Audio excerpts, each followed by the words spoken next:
संबंध को समझने के क्रम में भावों को समझने का प्रयास कर रहे हैं और उन भावों के समझने के क्रम में दो भावों पे प्रस्ताव दिया गया है। एक तो विश्वास के भाव पे चर्चा हुई है और सम्मान के भाव पे चर्चा अभी चल रही है।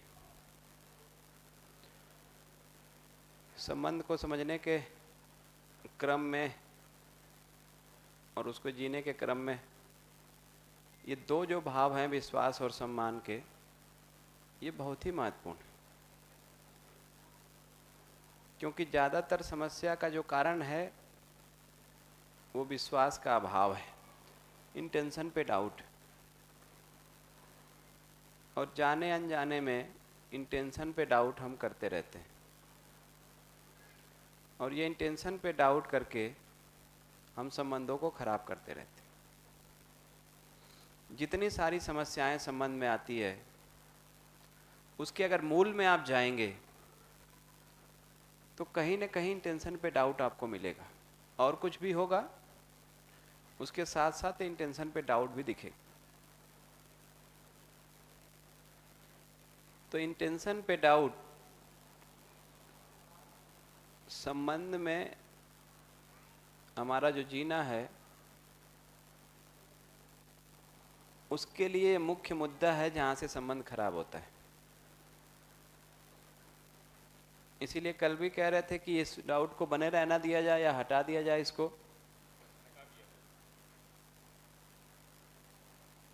तो आप लोगों ने कहा कि हटा दिया जाए,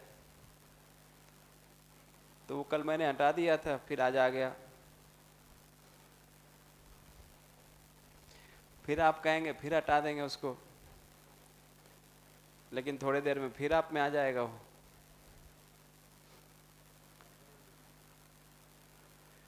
और ऐसे ही चल रही है जिंदगी कि कभी तो लगता है कि डाउट नहीं है, फिर कभी लगने लगता है कि डाउट।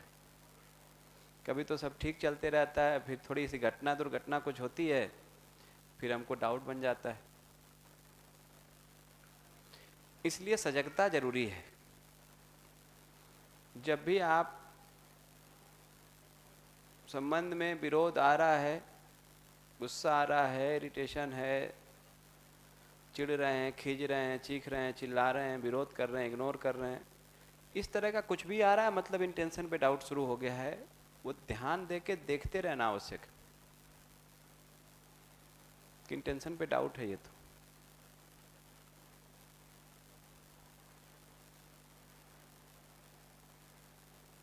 ये ध्यान अगर हम बनाए रखते हैं तो बड़ी समस्या, बहुत सारी बड़ी बड़ी समस्याएं सॉल्व हो जाती। वो नहीं हम बनाए रखते हैं तो समस्या बढ़ जाती है। जो भी घटनाएं घट रही हैं उसमें जैसे ही आपको इंटेंशन पे डाउट हुआ आप एक तरह से सोचते हैं, नहीं डाउट होगा एक और तरह से सोचते हैं।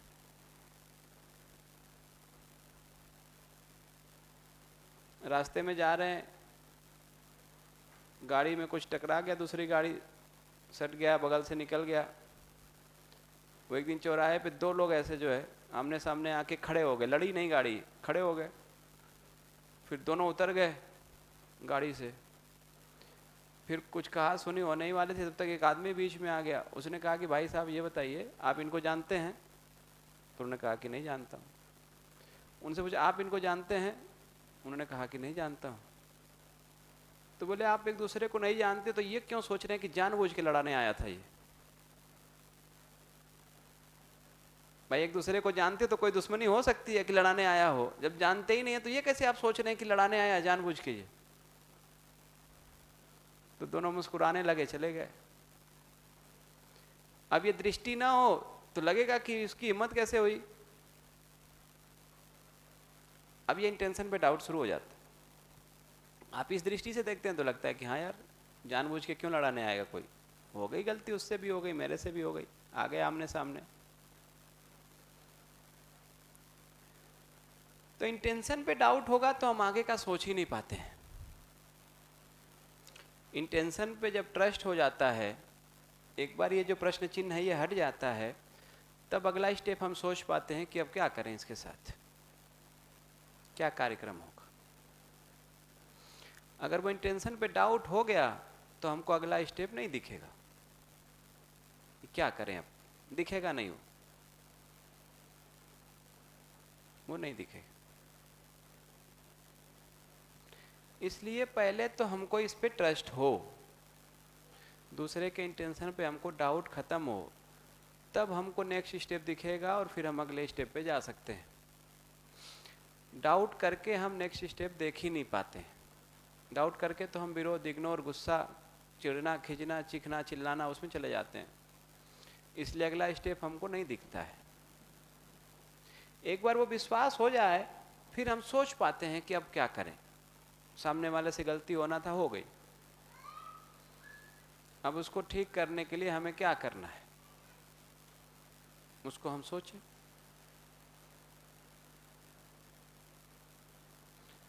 तो धीरे धीरे उसको अपने में देखना शुरू करिए कि यही गलती हम भी तो नहीं कर रहे हैं, कि थोड़ा भी ऊपर नीचे होता है परिवार में, संबंध में, और हमको तुरंत डाउट हो जाता है। और जब सब ठीक चलते रहता है तो लगता है कि सब बढ़िया है, कोई दिक्कत नहीं।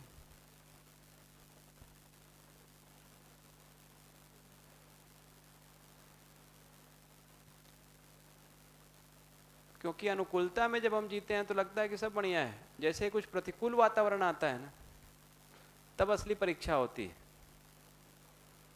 अनुकूलता में क्या परीक्षा हो? अनुकूलता में तो सब बढ़िया ही लगता है, उसमें तो हम समझदार बने ही रहते हैं। समझदारी का तो ठीक से पता प्रतिकूलता में चलता है। जब प्रतिकूल वातावरण बन जाता है तब अगर हम ठीक जी रहे हैं तो हमारी समझ है। इसीलिए कई बार मैं इस बात को कहता हूं और एक दूसरी दृष्टि देता हूं परिवार में, पति पत्नी संबंध में जीने की। आपको कई बार जो है, कल परसों से बात हो ही रही है, घर की बात तो सब आ ही गई है बाहर, बची खुची वो भी ला देता हूं। तो जब भी कभी मन खराब होता है श्रीमती जी का, 2-3 महीने में एक बार, तो कुछ वो जो भी उनको विचार में चल गया, वो क्या करें, किसी से तो कहेंगे ना, तो किससे कहेंगे? सबसे बढ़िया ऑप्शन कौन है? पति ही तो है ना, किससे कहें? और मुझे वही ऑप्शन ठीक भी लगता है, क्योंकि मेरे अलावा किसी से कहेंगे तो भी घर की बात फिर बाहर जाएगी। तो मैं वो अवसर देता हूं कि भाई आपको जो कहना है वो कहिए। वो कहती हैं। मैं इस बात के लिए बहुत कृतज्ञ होता हूं कि ये 2-3 महीने में एक बार ऐसा करती हैं। क्यों होता हूं? क्योंकि अगर सब अनुकूल वातावरण हो ना, सब अनुकूलता हो और सब बढ़िया चल रहा हो, हम ठीक से जी रहे हो, तो कई बार ये भ्रम हो जाता है कि मेरे समझ के कारण सब ठीक चल रहा है, जबकि चल तो अनुकूलता में सब ठीक रहा है। प्रतिकूल वातावरण बने और तब भी हम ठीक जी पाए, तब तो मेरी समझ का कुछ रोल है। अनुकूलता में तो कोई भी ठीक जी लेता है। अगर अनुकूल वातावरण हो तो कोई भी ठीक जी लेता है। जब प्रतिकूल वातावरण हो और उसमें आप स्थिर होकर जी पाए, तब तो पता चलता है कि समझ पे कुछ काम हुआ है, नहीं तो कोई काम नहीं हुआ है। तो अगर कोई आपके परिवार का सदस्य, कोई भी हो सकता है, जरूरी नहीं है कि वो पत्नी ही हो, कोई भी हो सकता है, अगर आप पे गुस्सा कर रहा है, डांट रहा है, चीख रहा है, चिल्ला रहा है, तो आपको खुश होने की जरूरत है कि आपको अवसर दे रहा है अपने को टेस्ट करने का, कि आप टेस्ट करके देखो आप में कुछ सुधार हुआ है कि नहीं हुआ है, आप में कुछ समझ बढ़ी है कि नहीं बढ़ी है। तो इसलिए मैं जब अपनी कृतज्ञता को व्यक्त करता हूँ अपने श्रीमती जी के प्रति, तो ये दोनों बात कहता हूँ कि वो मुझे बहुत अनुकूलता देती हैं कि मैं इस बात को समझ पाऊँ, इस बात को समझ के इसके अनुसार मैं जी पाऊँ। ये अनुकूलता देती हैं, इसलिए तो धन्यवाद है ही है, इसलिए तो कृतज्ञता है ही है। लेकिन अधिक कृतज्ञता इसलिए है कि बीच बीच में टेस्ट भी लेते रहती है। वो प्रतिकूलता देख के ये मुझे ध्यान दिलाती रहती हैं कि जांच के देख लीजिए कि आप जो है अपने में समझ का कुछ काम किए कि अनुकूलता के कारण सब ठीक हो गया है। तो जब भी आपके परिवार में कोई आपको डांटे, नाराज हो, चीखे, चिल्लाए, इसका मतलब यह है कि वो आपका टेस्ट शुरू हो गया। आप सजग हो जाइए कि भाई अगर मेरे जीने में, मेरे समझ में कुछ विकास हुआ है, मेरे जीने में कुछ ठीक हुआ है, तो प्रतिकूलता में भी मैं ठीक जी पाऊंगा। तो ये जब अनुकूलता रहती है तब इस पे डाउट नहीं होता है, वो तो प्रतिकूलता में होता है डाउट। अनुकूलता में तो सब बढ़िया चलता रहता है, लगता है कि सब बढ़िया है, कोई दिक्कत नहीं है, बहुत विश्वास है एक दूसरे पे हमको। वो तो जब प्रतिकूलता आती है तब वो विश्वास कहीं चला जाता है, वो कहीं चला जाता है। इसलिए प्रतिकूलता में बहुत सजग होने की जरूरत है। तब तो हमारे समझ का असली परीक्षा है वही। तो पढ़ाई होती रहे और इसका एग्जाम ना हो ना, तो आप कितना समझ गए, कितना पढ़ लें, कुछ पता थोड़ी चलेगा। इसलिए बीच बीच में एग्जाम भी जरूरी है। तो जब भी ऐसी प्रतिकूलता हो तो आपको लगे कि एग्जाम चल रहा है, और एग्जाम में तैयारी ज़्यादा करनी पड़ती है, तो पता है ना, जब एग्जाम आता है तो तैयारी ज़्यादा करनी पड़ती है, थोड़ी ज़्यादा तैयारी के साथ जो एग्ज़ाम दे लें। पर भैया आपकी एग्जाम्पल्स में आपकी परीक्षा के ज़्यादा एग्जाम्पल्स है, इनकी परीक्षा के एग्जाम्पल नहीं आ रहे हैं बिल्कुल। भाई वो तो जब वो बताएंगे तभी वो आएगा। उनकी परीक्षा का एग्जाम्पल ये है कि जब ये नाराज होती हैं, गुस्सा होती हैं, जब कहती है तो मैं पूछ लेता हूँ कुछ और बचा है तो बताइए,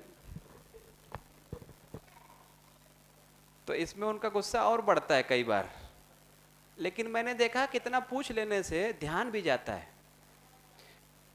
उस क्षण गुस्सा तो बढ़ता है इंस्टेंटली, लेकिन उसे ध्यान चला जाता है कि अरे यार मैं क्या कर रहा हूं। कभी पूछ लेता हूं, मैं टेंशन पे डाउट तो नहीं कर रही हैं आप, तो और नाराज हो जाएंगे, ये फालतू की बात नहीं करो मेरे सामने, ये शिविर की बात और ये वो। लेकिन तुरंत उनको ध्यान भी जाता है कि कर तो मैं यही रही हूं। हाँ, उस समय ज्ञान ठीक नहीं लगता है, लेकिन ऐसा भी नहीं है कि उस ध्यान नहीं जाता, ध्यान जाता है आदमी का। उसको लगता तो है यार कि बात तो ये ठीक कर रहे हैं, लेकिन अभी मैं नहीं स्वीकारूंगी इसको। तो जब ये थोड़ा इस तरह की स्थिति में हो जाता है और इनका ध्यान जब चला जाता है ना, तब ये एक बात कहती हैं कि अभी मेरा मन ठीक नहीं, अभी बात नहीं करेंगे। अब फिर ये नाराजगी है, मन अभी ठीक नहीं है, अब कहने की स्थिति में नहीं है कि अब कहना ठीक नहीं है, लेकिन अभी भी नॉर्मल नहीं हो पा रही हूँ मैं, तो भी थोड़ा मुझे समय दीजिए, मेरा अभी मन ठीक नहीं है, थोड़ी देर में बात करते हैं। जी भैया। भैया जी मैं पूछ रहा था, 2-3 महीने से वो बहन जी में होता है, कभी साल 6 महीने में आप में भी होता है कि?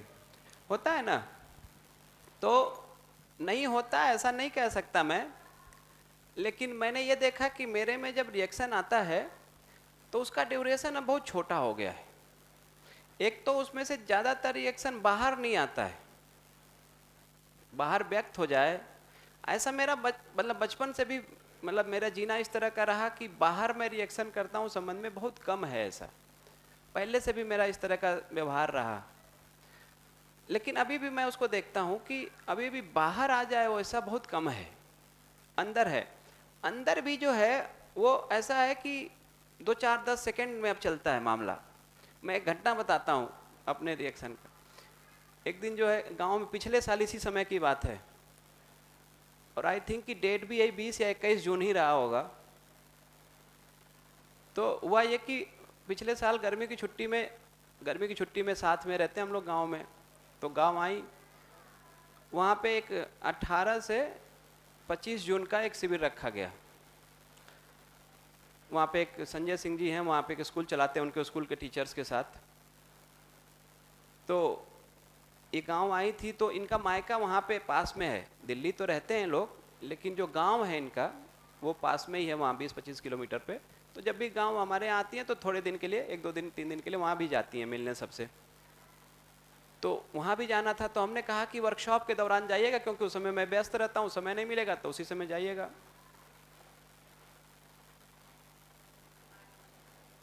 अच्छा, बारिश हुई तो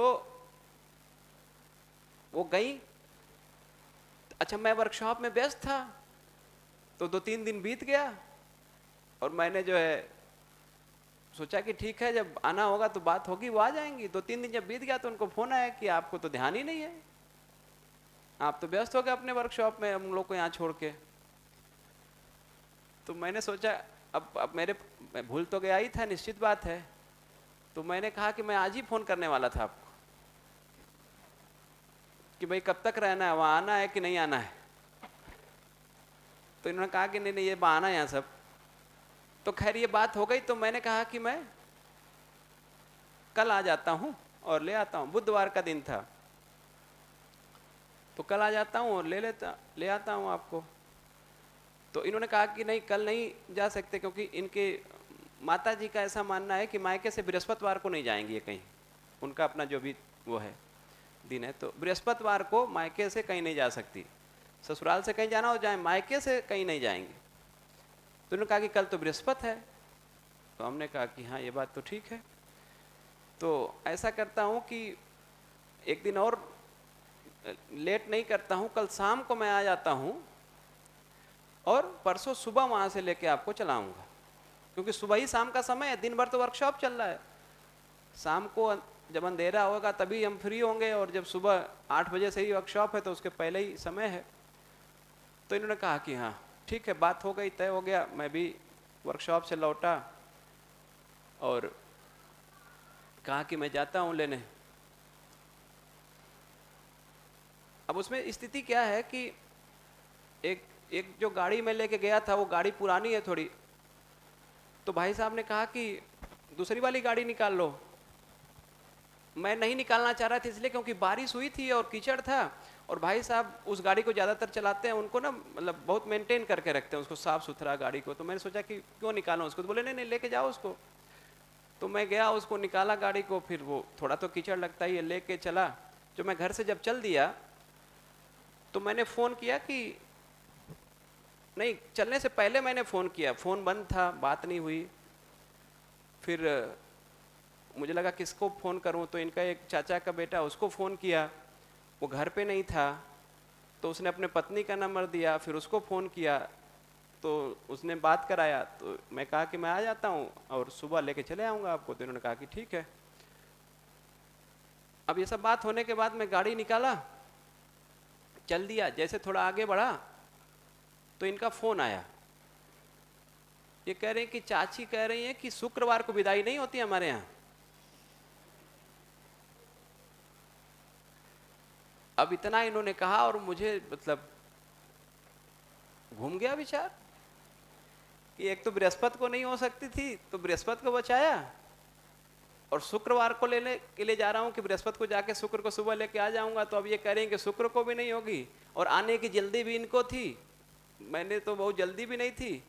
और जब मैं इतने देर से फ़ोन कर रहा था तो फ़ोन भी बंद है, और किसी तरह से बात हुई तो इन्होंने बताया नहीं। जब मैं गाड़ी निकाल के चल दिया हूँ, आधा किलोमीटर आ गया हूँ, तब ये कह रहे हैं कि नहीं विदाई हो सकती।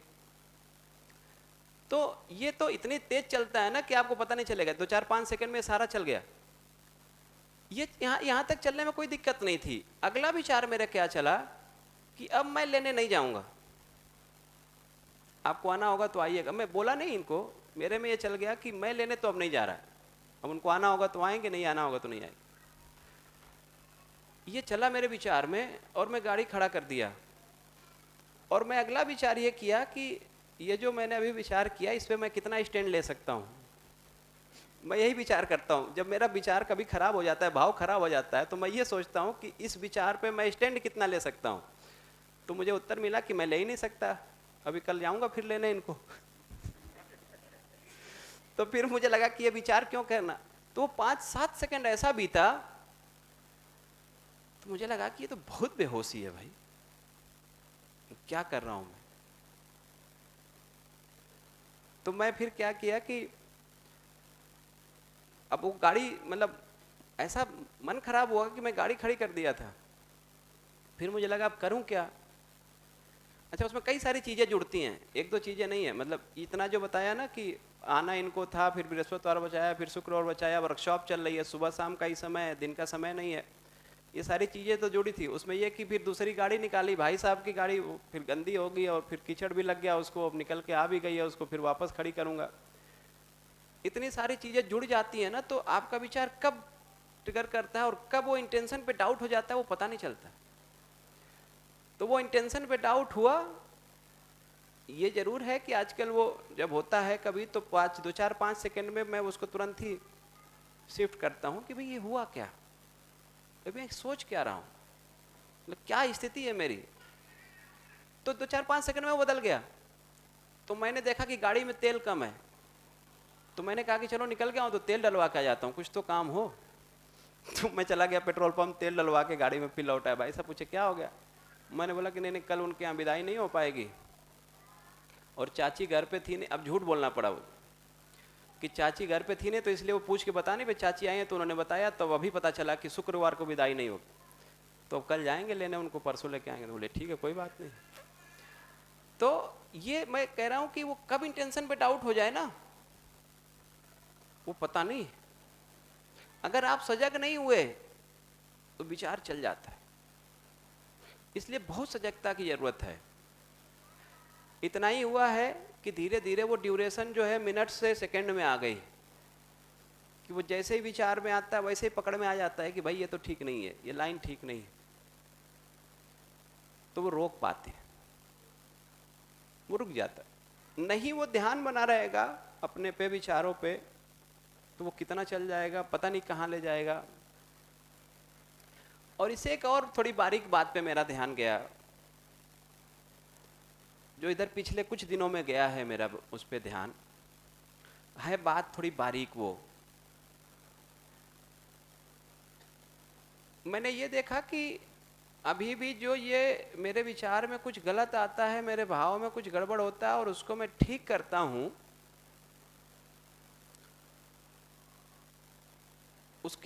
उसको ठीक करने के पीछे क्या चलता है, बहुत सारा ध्यान देके देखने के बाद एक निष्कर्ष जो आजकल मेरे में बन रहा है धीरे धीरे, कितना वो ठीक है कितना ठीक नहीं है मैं अभी बहुत निश्चित नहीं हूं, लेकिन ध्यान आया इसलिए मैं कह देता हूं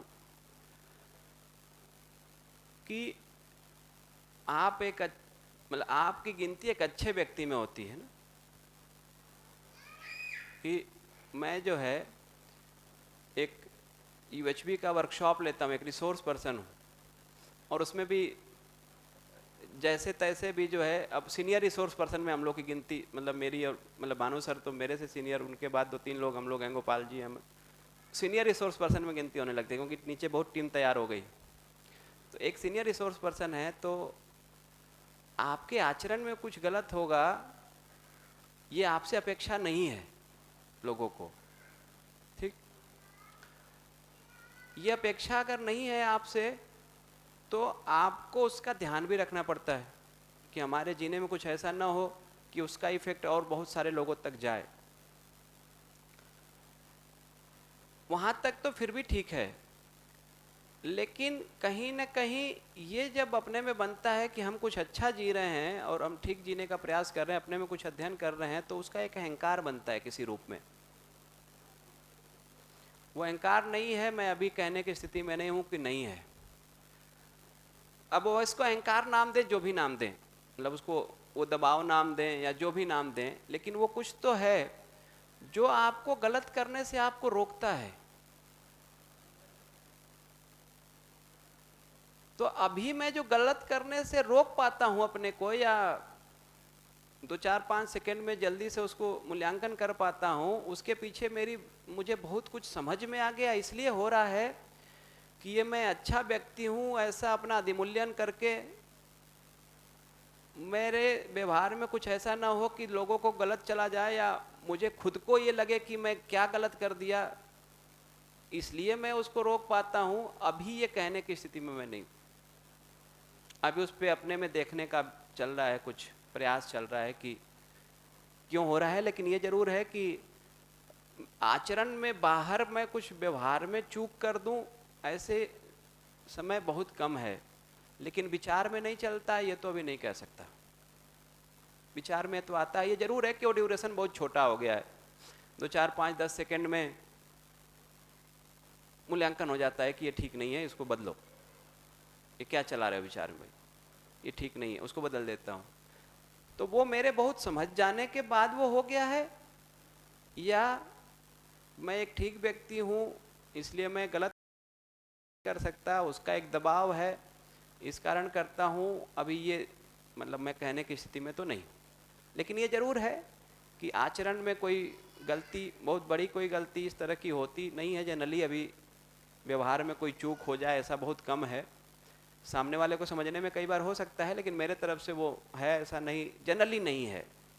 नहीं होगा ऐसा नहीं कह सकता, ये भी हो सकता है कि कर रहा हूँ मैं पकड़ ही नहीं पा रहा हूँ, ये भी हो सकता है, लेकिन जनरली नहीं है। लेकिन विचार के जगह पे आता तो है इस तरह का डाउट जो है ना, आता है। बस इतना ही है कि 2 4 5 10 सेकंड में वो मूल्यांकन हो जाता है। उसके जगह पे क्या ठीक भाव हो सकता है, उसको चलाने का प्रयास करते हैं, धीरे धीरे वो चल जाता है। अपने को सहज स्थिति में ले आते हैं बहुत जल्दी। जी भैया। भैया जैसे व्यक्ति जब ये सोचने लग जाता है कि मुझे दूसरों की अपेक्षाओं पे हमेशा खरा उतरना है, तो फिर कहीं ना कहीं वो सहज स्वीकृति के साथ तो जी नहीं रहा है, तो फिर वो स्थिति तो बहुत गलत हो जाएगी। वही कह रहा हूँ कि तो उससे तो दूसरों की अपेक्षाओं पे खरा उतरना है, एक बात है, एक बात है, लेकिन दूसरे की सही अपेक्षा पे, और वो मुझे सही लगती है, वो मुझे सहज लगती है, इसलिए मुझे खरा उतरना है, अब ये दूसरी बात है। नहीं भैया, तो दूसरा ये भी तो हो सकता है ना इसका पक्ष कि हमें किसी की अपेक्षाओं पे खरा नहीं उतरना ही नहीं, हमें तो जो सही है, जो सार्वभौमिक है, जो सहज है, हम उसी पे चले, तो स्वतः ही उसकी अपेक्षाएं वो शायद वो भी समझ ले। अब वो ये नहीं समझ पा रहा है, यदि मेरी अपेक्षा पर खरे नहीं उतर पा रहे हो, तो ये कमी। नहीं, इसीलिए मैंने कहा कि ये आज के दिन मैं कहने की स्थिति में नहीं हूँ कि वो मेरे लिए जो सहज है, मेरे लिए जो सही है, उसके अनुसार मैं सही जी रहा हूँ, या लोगों की जो मेरे से अपेक्षा हो गई। तो क्योंकि मैं यहाँ खड़ा होकर जब बात करता हूँ तो बहुत सारे लोगों के लिए वो एक आइडियल जैसा लगता है कि भाई अच्छी बात कर रहे हैं, तो वो अपेक्षा है, और वो गलत की अपेक्षा भी नहीं है। वो आपकी अपेक्षा मेरे से जो है वो गलत नहीं है, तो वो सहज अपेक्षा है आपकी, और वो मुझे भी सहज लगता है, वैसा ही जीना चाहता हूँ। लेकिन वो समझ के मैं वैसा जी रहा हूँ या आपकी अपेक्षाओं के दबाव में ऐसा जी रहा हूँ, आज के दिन मैं ये कहने की स्थिति में नहीं हूँ। मैं ये कह रहा हूँ, मैं ये नहीं कह रहा हूँ कि सही क्या है। अगर ये देखेंगे तो मैं भी ये कह सकता हूँ कि सही तो यही है कि जो मेरे लिए सहज वैसा मैं जी रहा हूँ, बाकी कोई अपेक्षा करे या ना करे। भाषा में कहेंगे तो ये ठीक ही है, ये तो ठीक ही लगता है। लेकिन मैंने अपनी स्थिति बताई, चूंकि भैया ने मुझसे पूछा इसलिए मैंने अपनी स्थिति बताई कि आज के दिन जो मैं सही जीता हूँ, या मतलब सही जीता हूँ वाले को तो नहीं कह सकता, ज़्यादातर जीने में ध्यान बना रहता है और सहज जो है वैसा ही जी रहे हैं। जब कभी इस तरह की चूक हो रही है व्यवहार में नहीं कहना चाहिए, विचार में, भाव में, जब भाव कभी गड़बड़ होता है, उस भाव को गड़बड़ को सही करने में अभी जो मैं सहारा लेता हूँ, कहीं ना कहीं उन दूसरे की अपेक्षाओं का भी लेता हूँ। मैं इसको अभी नकारने की स्थिति में नहीं हूँ। ये कहना ठीक नहीं होगा कि मैं समझ से ही उसको ठीक कर लेता हूँ, मुझे लगता है कि वो ईमानदारी नहीं होगी। मुझे यही लगता है कि अभी भी कहीं ना कहीं दूसरों, चूँकि बहुत सारे वर्कशॉप ले लिए हैं, 11-12 से ही वर्कशॉप ले रहे हैं, 13-14 से बड़े वर्कशॉप लेने लगे, तो बहुत सारे लोग जुड़े हैं, बहुत सारे लोग अपेक्षा करते हैं, बहुत सारे लोग सहयोग की अपेक्षा करते हैं, कुछ हम कर भी पाते हैं किसी लेवल पे जाके लोगों की, तो उसका एक अपने में दबाव भी रहता है कि भाई मैं ऐसा करूं तो ये ठीक नहीं है। तो समझ हो गई होती तो मुझे लगता है कि वो गलत का भाव नहीं बनता, बन गया है और उसको ठीक कर रहे हैं, इसका मतलब है कि समझ में अभी कहीं कमी है, ये मुझे अपने में दिखता है। ये कहना कि समझ बन गई है वो अभी नहीं कह सकते। ये हम ये मान के चल सकते हैं, यहाँ पे ये सोच सकते हैं कि ये दो अलग अलग चीज हो गई, दूसरों की अपेक्षाओं पे हमेशा खरे उतरने का प्रयास वो करना, तो कार्यक्रम और ये ठीक नहीं है, कार्यक्रम ठीक दूसरों नहीं है, के अपेक्षाओं पे खरा उतरना या दूसरे को खुश करना, ये कोई कार्यक्रम नहीं ये है। अलग चीज हो गई, और सहज स्वीकृति के साथ जीना वो अलग चीज है, दोनों अलग अलग चीज है, अलग अलग बात है। ठीक है।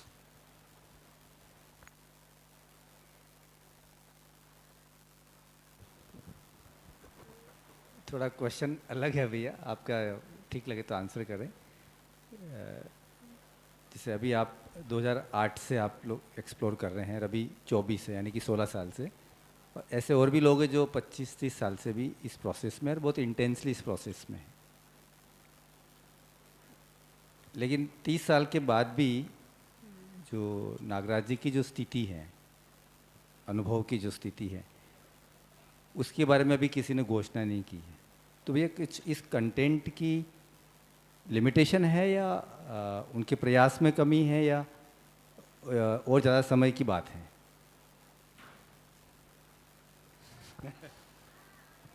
आप चाहे तो उत्तर दें, नहीं दें, ऐसा कुछ नहीं है।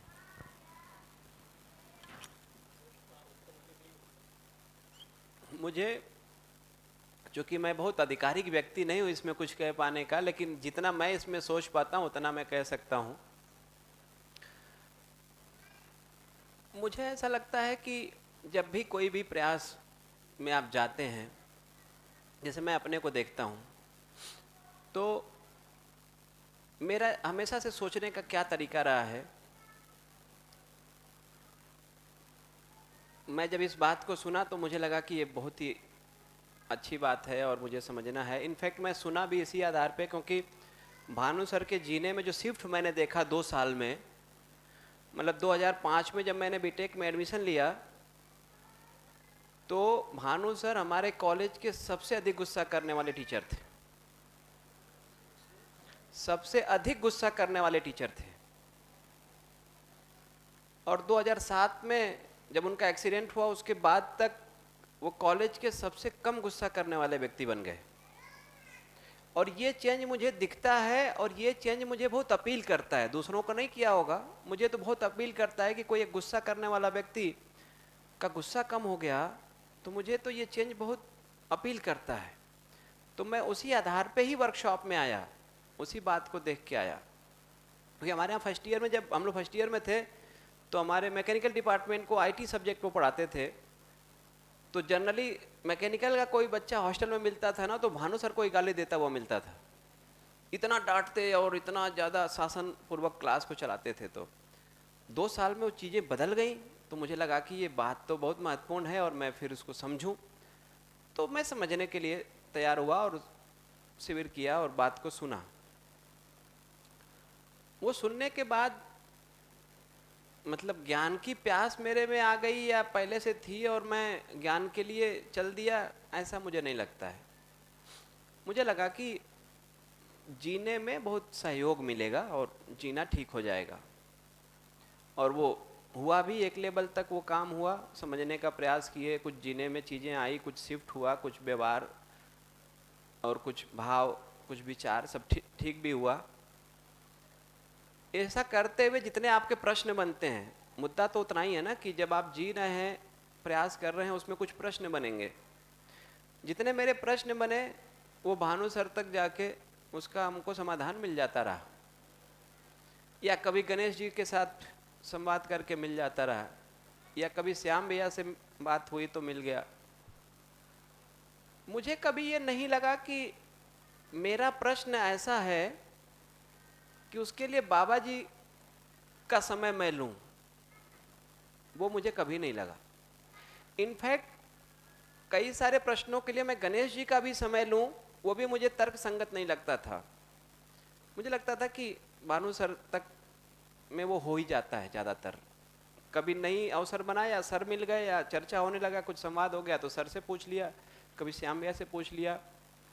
तो हमारी जितनी प्यास है, उस प्यास को पूरा करने का सामर्थ्य मुझे लगता है कि जो सबसे नीचे पायदान पे व्यक्ति है, उससे अगर पूरा हो जाए तो हम ऊपर वाले को डिस्टर्ब ना करें। मैं ऐसे सोचता हूँ, क्योंकि ऊपर वाले का समय ज़्यादा महत्वपूर्ण है। मेरा समय, मेरे कारण से उसका समय जा रहा है और वो उतनी सार्थकता में नहीं जा पा रहा है, तो मुझे लगता है कि मैं उनके समय को खराब कर रहा हूँ। तो मैं उस जगह तक नहीं गया कि बाबा जी, मुझे कभी ऐसा लगा नहीं कि मेरा कोई ऐसा प्रश्न बन गया हो कि बाबा जी तक जाऊँ और उनसे पूछूँ।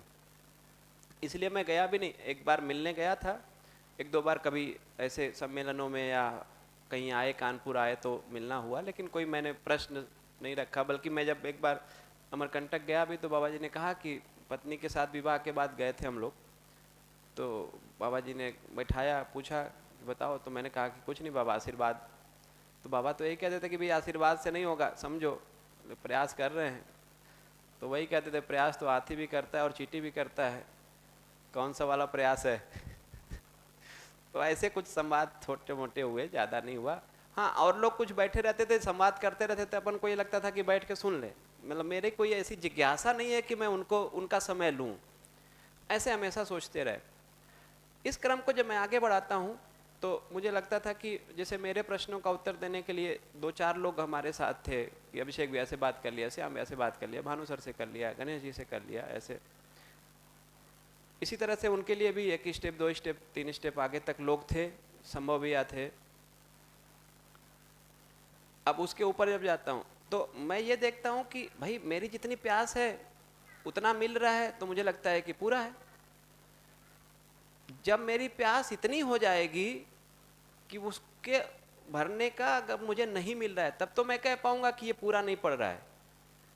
तो इसलिए ये तो नहीं मैं कह सकता कि ये पूरा नहीं पड़ेगा, क्योंकि जितनी मेरी प्यास है उतना तो मुझे मिला है, और उससे अधिक भी है ये हमको अनुमान लगता है, वो अनुमान ही लग सकता है, तो वो तो नहीं हो सकता। अब ये बात कि किस कारण से नहीं हुआ या क्यों नहीं हुआ, अब वो तो वही लोग बता सकते हैं जो उस जगह पे खड़े हैं और जिनकी जगह बन गई है और उनकी स्थिति नहीं बनी है, तो वो लोग कैसे बता सकते हैं, वो तो उन्हीं से हमको लगता है कि बात करना हो। लेकिन ये जरूर मैं कह सकता हूँ कि अभी मेरे जीने में जितना भी प्रश्न बना उसका उत्तर तो मुझे मिला, और उसके आगे तक का उत्तर है ये मैं देख पाता हूँ। मतलब किसी को जीते हुए ही तो देखेंगे ना आप, तो चूंकि ज़्यादातर मेरा रहना भानु सर के साथ, गणेश सर के साथ, श्याम भैया के साथ हुआ, इन लोगों को मैं जीता हुआ देखता हूँ, तो मुझे लगता है कि बहुत कुछ अभी सीखने के लिए तो है। तो मेरे लिए तो लगता है कि वो पर्याप्त पड़ जाएगा। इस शरीर यात्रा में आगे का देखेंगे क्या संभावना बनती है। तो अभी तो मैं इतना ही कह सकता हूँ। जी बताइए। मेरा मानना है कि ये दो तरफा संवाद होते हैं। यहाँ आप जैसे आए हैं, शिविर ले रहे हैं, तो लोगों के प्रश्न आते हैं, उनके उत्तर देते हैं, उससे भी आपको भी बहुत कुछ सीखने को मिलता है। सरस्वती के भंडार की बड़ी अपूर्व बात, यूं खर्चे त्यों त्यों बढ़े, बिन खर्चे घट जात। है ना, ऐसा नहीं है कि किसी चीज़ को कंटिन्यू करोगे, उसमें गहराई में उतरोगे तो निश्चित रूप से सीखने को मिलेगा, है ना। लोगों के प्रश्नों से बहुत कुछ सीखने को मिलता है। मतलब अलग दृष्टि से देखने का नजरिया मिलता है, अलग दृष्टि से देख पाते हैं, उस पर ध्यान जाता है अलग अलग ढंग से, तो बहुत सहयोग मिलता है शिविर को करने से। जी ठीक है, अभी किसी का प्रश्न है, आगे बढ़े। तो ये विश्वास वाली बात जब अपने में बैठती है धीरे धीरे, तो ये ध्यान जाता है कि भाई ये इंटेंशन पे डाउट जो है सारी समस्याओं का कारण है। तो इंटेंशन पे डाउट नहीं करें, या कभी डाउट होता भी है तो अपने ध्यान को बनाए रखें कि कम से कम व्यवहार में ना आए, और जितना जल्दी उस विचार को, अपने भाव को ठीक कर सकते हैं, उतना मुझे लगता है कि कार्यक्रम बनता है। अभी तो मुझे ऐसा ही लगता है। तो ये प्रश्न चिन्ह हट जाए तो विश्वास हो जाएगा। विश्वास हो जाएगा तो जीने का कार्यक्रम हम सोच पाएंगे। विश्वास नहीं होगा, जिसके ऊपर आपको विश्वास नहीं होगा, आप उसके साथ जीने का कार्यक्रम नहीं सोच सकते। तो ये प्रश्न चिन्ह हटने के बाद ही कार्यक्रम बनता है, उसके पहले कार्यक्रम बनता नहीं। तो वो विश्वास हो जाएगा तो फिर जीने का कार्यक्रम सोच पाते हैं, फिर जी पाते हैं। एक बार जिसके ऊपर आपको विश्वास हो जाता है उसका आप सम्मान करने ही लगते हैं। बिना विश्वास के आप सम्मान कर ही नहीं पाएंगे। जैसे ही आपको किसी के ऊपर विश्वास होता है ना, आप सम्मान करने ही लगते हैं उसका। तो सम्मान क्या है? तो सम्मान जो है सही सही आकलन करना, यही सम्मान है। कल इस पे बात हुई।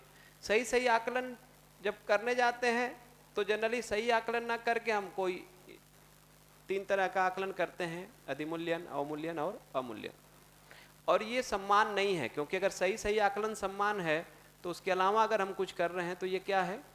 ये अपमान है। तो ज़्यादातर हम सम्मान के नाम पे अपमान कर रहे हैं। अच्छा, बाकी 2 को तो हम अपमान मान भी लेते हैं, इसको नहीं मानते हैं। लोग पूछते भी हैं इस प्रश्न को कि भाई उसमें क्या दिक्कत है, थोड़ा सा पढ़ा के अगर किसी को बता दिया तो दिक्कत क्या है? दिक्कत यही है कि वो आदमी ईगो में जा सकता है, रिस्क यही है। तो कहते हैं कि मोटिवेशन कैसे करेंगे। अब मुद्दा आता है कि मोटिवेशन कैसे करेंगे। तो मोटिवेशन करने का अभी चूक क्या होती है, किसी को ये बताना कि आप कर सकते हैं, ये मोटिवेशन है, लेकिन आप ही कर सकते हैं, अब ये क्या है? ये अधिमूल्यन हो गया। आप भी कर सकते हैं और आप ही कर सकते हैं, ये दोनों में थोड़ा अंतर है। भाषा में थोड़ा अंतर है, भाव में बड़ा अंतर है। आप भी कर सकते हैं कि मतलब कोई भी कर सकता है, आप भी कर सकते हैं। एक मानव अगर कर सकता है तो आप भी कर सकते हैं। और अभी प्रचलन में तो ओवर इवोल्यूशन को ही सम्मान समझ। तो आप ही कर सकते हैं जब हम कहते हैं ना, तो वो अधिमूल्यन है व्यक्ति का। उससे रिस्क है कि आदमी ईगो में चला जाएगा, उससे ईगो में जाता है। और कल उसकी कहानी बताया ही कि ईगो में और डिप्रेशन में कैसे चलता है और क्या उसका इफेक्ट पड़ सकता है। ये हमारे घरों में जनरली चल रहा है और उसका इम्पैक्ट किस रूप में पड़ रहा है उसको आप सोच नहीं सकते। और कई इस तरह के उदाहरण आए, एक उदाहरण मैंने आपको बताया, इस तरह के और भी कई उदाहरण आए हैं जिसमें लोगों ने बताया है कि इसका इम्पैक्ट तो है। तो ये उसके जगह पे सही सही आकलन कर पाएं, तो सही सही आकलन करने जाएंगे तो सही सही आकलन मैं के आधार पे होगा, शरीर के आधार पे नहीं होगा। और मैं के आधार पे सही सही आकलन करने जाते हैं तो पहले तो अपना आकलन, फिर दूसरे का आकलन। तो अपना आकलन करने में भी अभी 3 चीजों के आधार पे आकलन करते हैं, लक्ष्य, कार्यक्रम और क्षमता। लक्ष्य क्या है? निरंतर सुख समृद्धि पूर्वक जीना चाहता हूं, यही मेरा लक्ष्य है। कार्यक्रम क्या है? हर स्तर की व्यवस्था को समझना और व्यवस्था में जीना, यही मेरा कार्यक्रम है।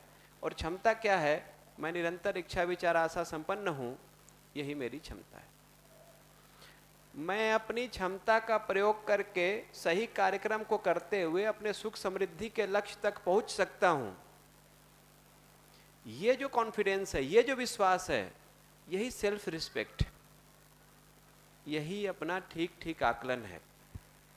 मुझे अपने सुख समृद्धि के लक्ष्य तक पहुंचने के लिए किसी के ऊपर निर्भर होने की जरूरत नहीं है। मेरे में वो क्षमता है कि जिसका सही प्रयोग करके सही कार्यक्रम को करते हुए मैं सुख समृद्धि के लक्ष्य तक पहुंच सकता हूं। ये विश्वास ही अपना सम्मान है। इस बात पे विश्वास जब हो जाता है तो हम अपना सम्मान कर पाते हैं। इसीलिए कहा कि यही सेल्फ कॉन्फिडेंस है और यही सेल्फ रिस्पेक्ट है। भैया आत्मसम्मान और आत्मविश्वास फिर एक ही बात होगी। वो आत्मविश्वास के साथ आत्मसम्मान आता ही है। जब तक आत्मविश्वास नहीं होगा आत्मसम्मान आएगा नहीं। तो जैसे ही हमको ये विश्वास हो जाएगा वैसे ही हम अपना सम्मान, आत्मसम्मान हम कर पाते हैं। तो ये तो मेरा आकलन हुआ। अब दूसरे का आकलन करने जाते हैं तो ये दिखता है कि जो मेरा लक्ष्य है वही लक्ष्य दूसरे का है, जो मेरा कार्यक्रम है वही कार्यक्रम दूसरे का है, और जो मेरी क्षमता है वही क्षमता दूसरे की। तो लक्ष्य, कार्यक्रम, क्षमता का जब हम आकलन करते हैं तो लक्ष्य, कार्यक्रम, क्षमता का आकलन के आधार पे यह निष्कर्ष निकल पाता है कि दूसरा मेरे जैसा है। तो भैया जैसे अभी लक्ष्य की साम्यता तो फिर भी थोड़ी बहुत मान सकते हैं, क्योंकि कहीं भी खोज रहा है, खोज तो सुख ही रहा है, लेकिन और क्षमता भी सेम है, इसमें भी कोई डाउट नहीं, लेकिन कार्यक्रम साम्यता तो नहीं है। वही तो कार्यक्रम में अभी साम्यता नहीं दिखती है। वो इसलिए क्योंकि उसमें भी साम्यता इस अर्थ में है कि हर व्यक्ति सही को समझ के सुखी होना चाहता है। चाहता तो यही है कि सुखी हो। कैसे होगा? तो समझ के सुखी होंगे। 4 स्तर की व्यवस्था को समझना है, वो 4 स्तर की व्यवस्था में जीना है। उसमें यह है कि किसी एक पे वो फोकस्ड हो गया है, लेकिन सहज स्वीकृति के आधार पे सबका कार्यक्रम तो यही बनता है ना। सहज स्वीकृति के आधार पे जब देखने जाएगा तो कार्यक्रम तो यही बनेगा कि 4 स्तर की व्यवस्था को समझ के उसमें जी के सुखी होना है। अब वो समझ के अभाव में सहज स्वीकृति को नहीं देख पाएगा तो किसी एक डायमेंशन में फंस जाता है, उसमें लग जाता है। तो ये लक्ष्य, कार्यक्रम, क्षमता के आधार पे दूसरा मेरे जैसा है, इस बात को देख पाना, यही दूसरे का सम्मान है। और ये अभ्यास का बहुत अच्छा जगह है। कल भी मैं इसको कहा था, आज फिर ध्यान दिलाता हूँ। ये अभ्यास का बहुत अच्छा जगह है कि इस अभ्यास को अगर हम कर पाएँ, कई सारे मुद्दे अभ्यास के हैं, मैं बहुत सब पे नहीं बात कर रहा हूँ अभी क्योंकि परिचय शिविर है, लेकिन ये एक ऐसा जगह अभ्यास का कि अगर इसको आपने कर लिया तो बहुत सारी समस्याएं इससे भी हल हो जाएंगी। दूसरा मेरे जैसा है, ये अगर हम अभ्यास कर पाएँ, ध्यान को बनाए रखें, तो एक बहुत अच्छी जगह है अभ्यास के लिए। तो भैया सहज स्वीकृति अंडर करेंट में है, हाँ, उसको ध्यान में रखेंगे तो सिमिलरिटी आएगी। लक्ष्य भी वो अभी कहाँ सबको दिख रहा है कि सुखी होना लक्ष्य है, लेकिन है तो वो कैसे है? सहज स्वीकृति के आधार पे सबका लक्ष्य सुख समृद्धि ही है। तो अगर लक्ष्य निश्चित है तो फिर कार्यक्रम भी निश्चित होगा सहज स्वीकृति के आधार पे। तो जब उसको सुख का लक्ष्य दिख जाएगा सहज स्वीकृति के आधार पे, तो फिर कार्यक्रम भी उसको दिख जाएगा। अभी तो लक्ष्य भी नहीं दिख रहा है। हाँ, और तो सुख सुख क्या है ये भी नहीं दिख रहा है। ये भी नहीं पता है। ठीक है। तो दूसरा मेरे जैसा है, ये बात को देख पाना। अभी हम क्या करते हैं, दूसरा मेरे जैसा है इसको नहीं देखते हैं। हम अभी ये प्रूफ करने में लगे रहते हैं कि मैं सबसे अलग हूं, मैं सबसे खास हूं, मैं सबसे विशेष हूं। अभी ज्यादातर प्रयास इसी अर्थ में चल रहा है कि मैं सबसे अलग, खास, विशेष हूं। इसी को हम बताने में लगे रहते हैं। और ऐसा करते हुए हम कई तरह से भेद करते हैं। वो 3 तरह से भेद को अभी यहाँ पे हम लोगों ने कहा है। 3 तरह से भेद करते हैं। एक भेद करते हैं शरीरगत, शरीर के आधार पे, दूसरा सुविधा के आधार पे, और तीसरा मान्यता के आधार पे। ये तीनों को बारी बारी से कर लेते हैं। जो पहला वाला है शरीरगत भेद, जो शरीर के आधार पे हम भेद कर रहे हैं, उसमें जो पहला भेद है वो क्या है? आयु के आधार पे भेद है। तो बड़ों का सम्मान करो, छोटों का क्या करना है? छोटों का सम्मान करना है या नहीं करना है? लेकिन बड़ों का सम्मान करो कि मान्यता ऐसी गहरी बैठ गई कि छोटों का हम सम्मान नहीं करते।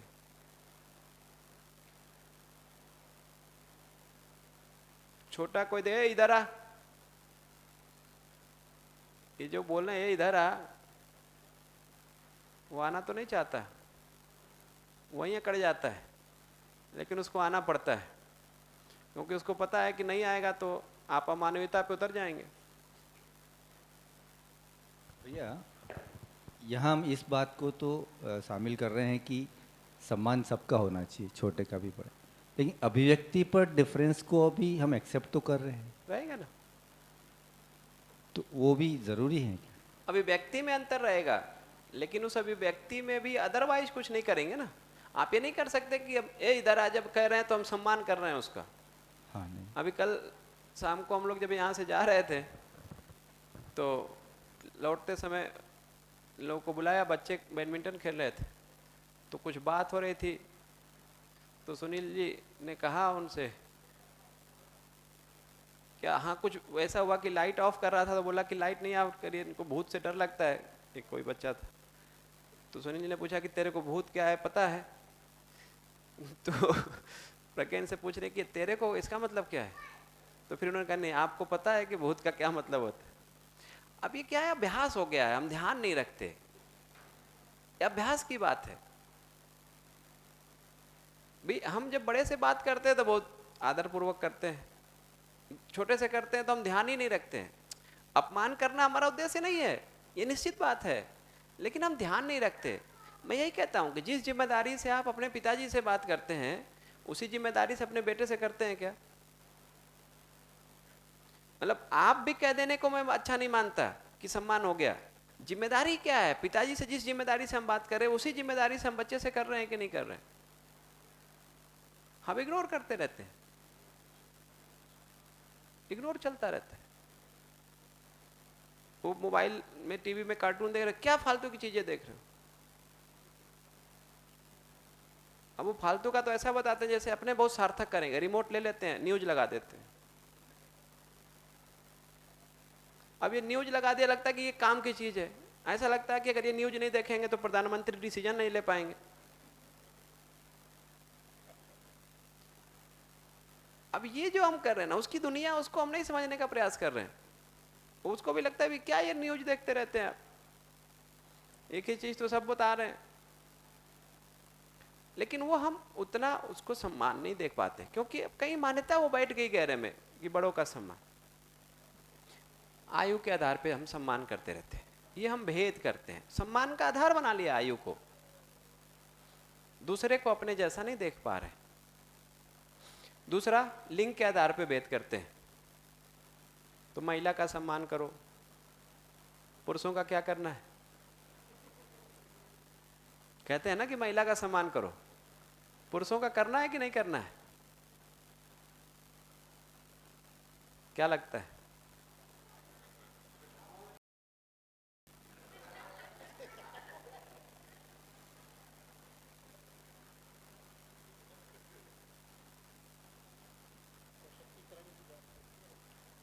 तो अब वो लड़ाई चल रही है कि महिला का सम्मान करो। भैया आप कुछ कह भी रहे थे ना, संध्या भाभी नहीं है उस समय।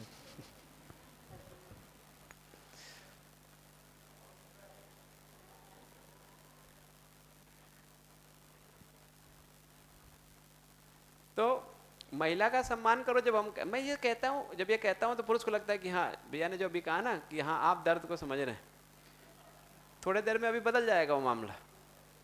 कि मैं ये कहता हूँ कि भी अब ये सोचना पड़ेगा कि ये कहना क्यों पड़ रहा है कि महिला का सम्मान करो।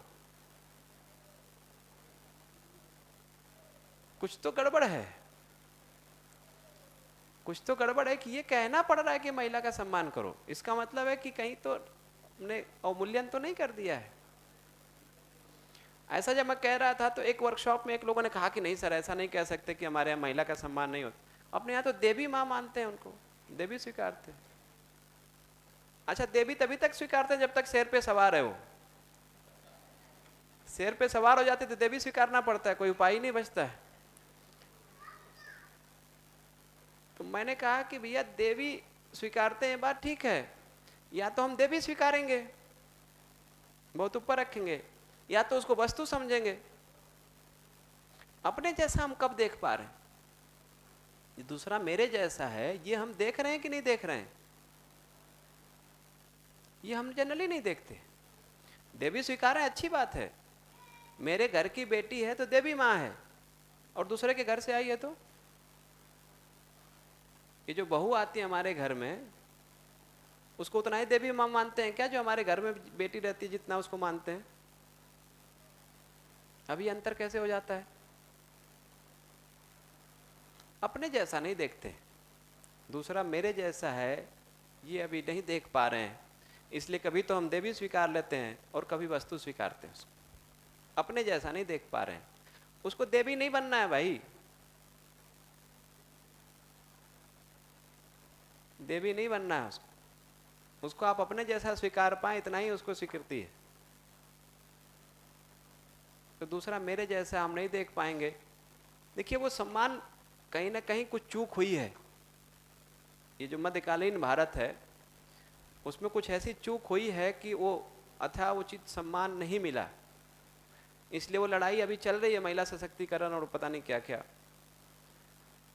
लड़ना पड़ रहा है उनको। क्योंकि एक महिला जो घर में काम करती है ना, वो किसी ने किताब लिखी है, मुझे नाम नहीं पता, कलकत्ता या कहाँ के हैं, कि 128 या 30 तरह का काम एक महिला घर में करती रही है। अब करती हैं ऐसा नहीं कह सकता मैं, करती रही हैं, और उसका सम्मान ही नहीं हुआ। ज्यादातर घरों में ऐसा है कि ये जो पति नौकरी करके आता है और आके ही कहता है दिन भर तुम करती क्या हो? एक दिन आप छोड़ दीजिए ना पति को घर संभालने के लिए, फिर देखिए। एक हमारे मित्र हैं, एक दिन उनके मैं घर गया तो जाते ही मैंने कहा भाभी जी नहीं है क्या? तो उन्होंने कहा आपको कैसे पता चला भैया? हमने बताया वो तो गेट से घुसे पता चलता है कि भाभी जी नहीं है घर पे। इतना व्यवस्था तो किसी महिला के रहते हो ही नहीं सकती घर में। कहीं कोई सामान यहाँ फेंका वहां फेंका, ऐसा है किचन में जाओ तो कुछ पता ही नहीं चल रहा है क्या है। फिर वो गर्मियों का समय था तो हम रास्ते में जाते हुए खरबूज दिख गया था, हमने कहा खरबूज ले लेते हैं खाएंगे, तो ले गए। तो उन्होंने कहा कि भैया मैं काट के लाता हूँ। तो वो गए, थोड़ा देर हो गई तो मैंने देखा कि भाई क्या कर रहे हैं। मैं गया किचन में तो मैंने देखा, तो मैंने कहा रहने दीजिए आप, हटिए यहाँ से, मैं काटता हूँ इसको। अब वो आदमी खरबूज नहीं काट सकता भाई, और घर आके कह तुम दिन भर करती क्या हो? मैंने कहा मैं काटता हूँ, आप रहने दीजिए, आपके बस का नहीं, मुझे समझ में आ गया। अब ये आदमी जो एक गिलास पानी नहीं ले सकता, वो छूटते ही कहता तुम दिन भर करती क्या हो? ये सम्मान नहीं हुआ महिला का जो घर में वो कर रही थी। इसलिए तो बाहर खोजने निकल गई महिला, जो महिला बाहर सम्मान खोजने चली गई, क्योंकि पैसा कमाने का सम्मान है, तो पैसा तो वो भी कमा सकती है, ऐसा थोड़ी है कि नहीं कमा सकती, कमाने लगी। हालांकि वो, मैं जब इंजीनियरिंग कॉलेज के उसमें बात करता हूँ तो जो फीमेल टीचर हैं वो बड़ा दुखी रहते हैं इस बात को लेके कि वो बाहर निकल गई पैसा कमाने, तो बाहर वाला काम तो आ गया, घर वाला छूटता नहीं है, करना तो वो भी पड़ता है। तो ये जो वर्किंग लेडी है ना, वो तो बहुत दुखी रहती है ज़्यादातर कि घर वाला छूटा नहीं और बाहर वाला और पकड़ लिया, तो और ज़्यादा जिंदगी खराब हो गई। लेकिन वो सम्मान पाने के लिए लगा कि पैसा से सम्मान है तो हम भी कमा सकते हैं, तो अब वो लड़ाई लड़नी पड़े कि भाई सम्मान करो। अभी जनरली लोगों का अभ्यास है कि किचन में नहीं जाते। मेरे पीढ़ी और मेरे से पहले जो 40-50 की एज में है उसमें ज़्यादातर तो ऐसे ही है। अभी ये 20-25-30 वाले थोड़ा सा कुछ चेंज हुआ है कल्चर, जाने आने लगे हैं किचन में। जनरली किचन में नहीं जाते लोग, एक गिलास पानी लेके नहीं पीते अपने से, खाना निकाल के तो खाने का सवाल ही नहीं। तो क्या हम कर रहे हैं? एक हमारे मित्र हैं, वर्कशॉप लेते हैं वो भी गोरखपुर के, तो एक दिन वो कहने लगे कि भैया जब आपका शिविर मैंने किया है, सब बातों पे ध्यान गया, तो मुझे लगा यार घर में मुझे कुछ सहयोग करना चाहिए। वो सब अकेले ही करती हैं, तो नहाने के लिए पानी गर्म करना था, तो मैंने सोचा कि मैं आज खुद ही गर्म कर लेता हूँ और लेके चला जाता हूँ बाथरूम में। तो पानी गर्म करके मैं बाथरूम में ले जाके नहा के जब निकला तो पत्नी मेरे तरफ देखी, कह रही कि लगता है सर ने आज कुछ काम किया है। तो मुझे लगा कि आपको कैसे पता चला? तो दिख रहा है, वो किचन से बाथरूम में पानी लेने में 4 जगह गिरा हुआ ले जाने में। तो उन्होंने कहा कि मैंने शुरू किया तो ऐसा ही फीडबैक आया। मैंने कहा कि वो आपने शुरू किया, अब जाके शुरू किया, ये तो फीडबैक आएगा, करते रहते थोड़ी आता, आप सीख भी जाते आप। तो धीरे धीरे ये जो घर का जो काम है, परिवार को चलाने की जो जिम्मेदारी है, वो सबकी है। जिम्मेदारी का बंटवारा नहीं हो सकता, भागीदारी का बंटवारा हो सकता है कि भाई मेरी भागीदारी है कि मैं पैसे कमा के लाऊंगा, आपकी भागीदारी है कि घर में व्यवस्था को बनाएं। लेकिन इसका ये बिल्कुल मतलब नहीं कि जिम्मेदारी नहीं है, जिम्मेदारी सबकी है। और ये नहीं है कि भागीदारी बट गई है इसका मतलब कि दूसरे की भागीदारी में हम सहयोग नहीं करेंगे। जनरली नहीं करते भाई, उसमें हम सहयोग कुछ तो कर सकते हैं, सब्जी तो काट ही सकते हैं, बर्तन तो धो ही सकते हैं, नहीं कुछ कर सकते तो साथ में तो बैठ सकते हैं, कुछ नहीं करते और वो सम्मान नहीं मिलता है, इसलिए अब उसकी लड़ाई चल गई। लेकिन भैया जो सुनील भैया ने क्वेश्चन किया था ना, वो जो उनका क्वेश्चन था कि किसी ऐसे काम में लगे हुए हैं कि इन चीज़ों के लिए समय नहीं निकाल पाते हैं, तो फिर उस केस में वो ठीक स्थिति नहीं है? क्योंकि लगता तो ऐसे है ना कि बड़ा काम कर रहे हैं और ये छोटा काम है। ये जो सब्जी काटना है, खाना नहीं, बनाना पर है, यूँ देखे तो कई सारे जिन लोगों को महापुरुष कहते हैं वो उन्हीं कामों में लगे थे क्योंकि उनकी योग्यता उस तल की थी। देखिए आपको अगर लगता है कि आप बड़ा काम कर रहे हैं और इसको नहीं करेंगे, मैं तब तक इसको ठीक नहीं मानता। हाँ, अगर वो भाव वैसा है तो पत्नी को लगे कि आप बड़ा काम कर रहे हैं, आप रहने दीजिए, आप उसको करिए, तब ये ठीक है। ओके। मुझे लग रहा है कि मैं बड़ा काम कर रहा हूँ, ये क्या इसमें फंसा रहे हो कि तुम सब्जी लाओ और सब्जी छीलो और बर्तन दो, तब तक ये ठीक नहीं है। जब पत्नी को लगने लगे कि नहीं नहीं आप इतना बड़ा काम कर रहे हैं, आपका समय इसमें नहीं खराब करूंगा, आप देख लीजिए, आपकी मीटिंग है तो आप मीटिंग कर लीजिए, ये जब पत्नी कह रही है तो ठीक है। इसी में तो हम फंसे हुए हैं ना। और इतना आश्वस्ति तृप्ति होती ही नहीं है कि वो पत्नी इस लेवल पे जाके कह पाए।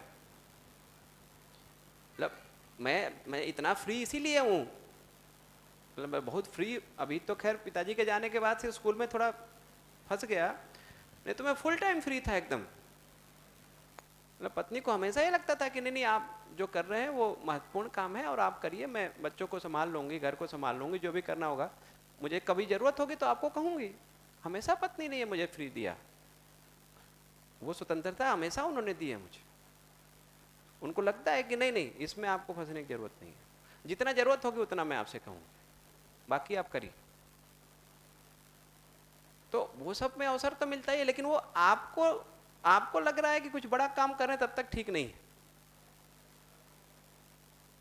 वो दूसरे को लग जाए वो महत्वपूर्ण है। तो वो महिला का सम्मान नहीं हुआ तो महिला अपनी लड़ाई लड़ रही है कि भाई मेरा भी सम्मान हो।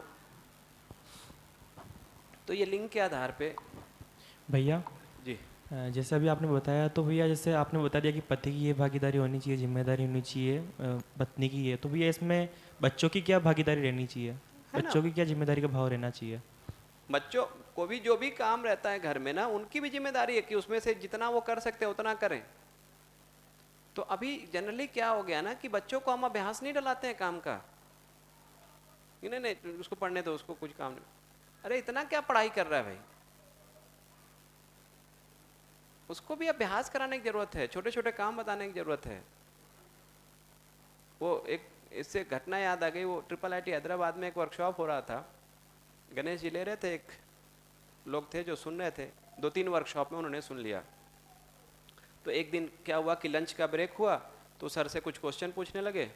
क्वेश्चन पूछते हुए सर के साथ गए, तो सर जहाँ रुके थे वहाँ रूम पे गए, तो सर ने वहाँ पे क्या किया, पपीता ले आया, तो उसको धुला, उसको काटा और उसको काट के प्लेट में लेके आया और फिर दिया, इनको ये भी खाए और सर भी खाए। ये सब जब हो गया तो सर ने उनसे कहा बातचीत करते हुए कि देखो तुम इतना समझने का जब प्रयास कर रहे हो, लगे हुए हो, समय लगा रहे हो, तो थोड़ा व्यवहार और कार्य में भी कुछ अभ्यास करो, क्योंकि तुमको तो एक गिलास पानी भी लेने का अभ्यास नहीं है, अपने से गिलास भी नहीं धुल सकते। तो उसने कहा कि सर आपको कैसे पता कि मैं एक गिलास पानी भी नहीं कभी लिया हूँ, ये बात आपको कैसे पता चली? ऐसे ही लोगों को लगता है कि देखिए ज्ञानी व्यक्ति हैं, चमत्कार है, इन्होंने जान लिया है। सर ने कहा इसमें ऐसी कोई चमत्कार की बात थोड़ी है कि मैं नहीं जान पाऊंगा कि तुम एक गिलास पानी भी नहीं लिए हो। सर कैसे आपको पता चला?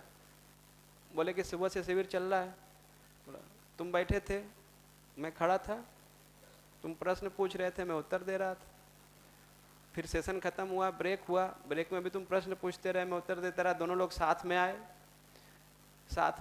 रूम में आए, वहाँ से पपीता हमने उठाया, उसको धुला, उसको काटा, तुमको खाने के लिए दिया, तुम खा रहे हो। इस बीच में कभी भी तुमको नहीं लगा कि कुछ मैं सहयोग कर सकता हूँ क्या?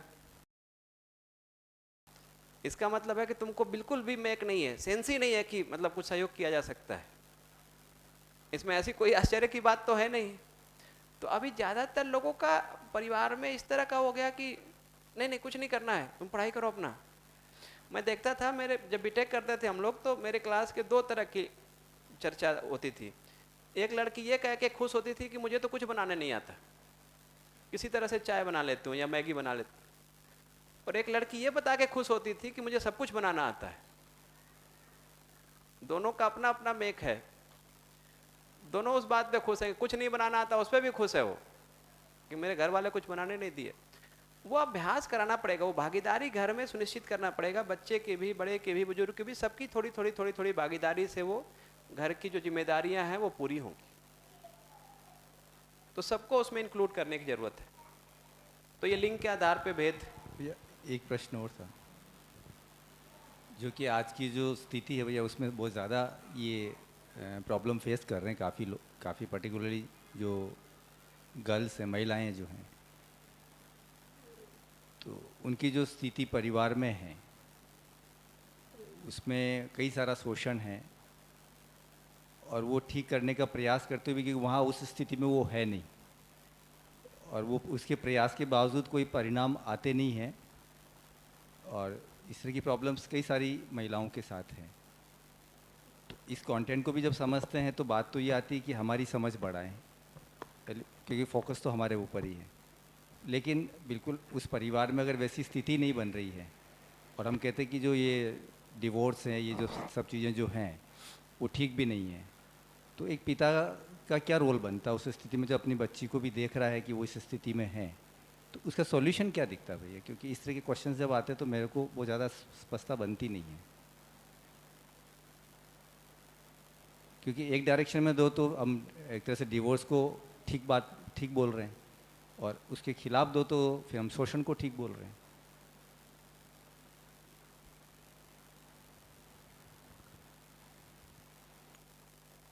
अभी इस पे अभी बात करें या इसको बाद में करें, मैं यही सोच रहा हूँ बस। ये मुद्दा तो महत्वपूर्ण है। जी, बाद में भी कर सकते हैं। तो मैं सोच रहा था कि सम्मान को क्लोज कर लेते हैं हम लोग, हाँ। थोड़ा लंबा चलेगा ये तो। ठीक, हाँ हाँ ठीक है। प्रेम का भाव पे जब चले जाएंगे लास्ट में, जब चर्चा होगी तो आपके इस प्रश्न पे भी बात करेंगे। डाइवर्स वाला मुद्दा उसको उठाइएगा तो उस समय हो जाएगी बात।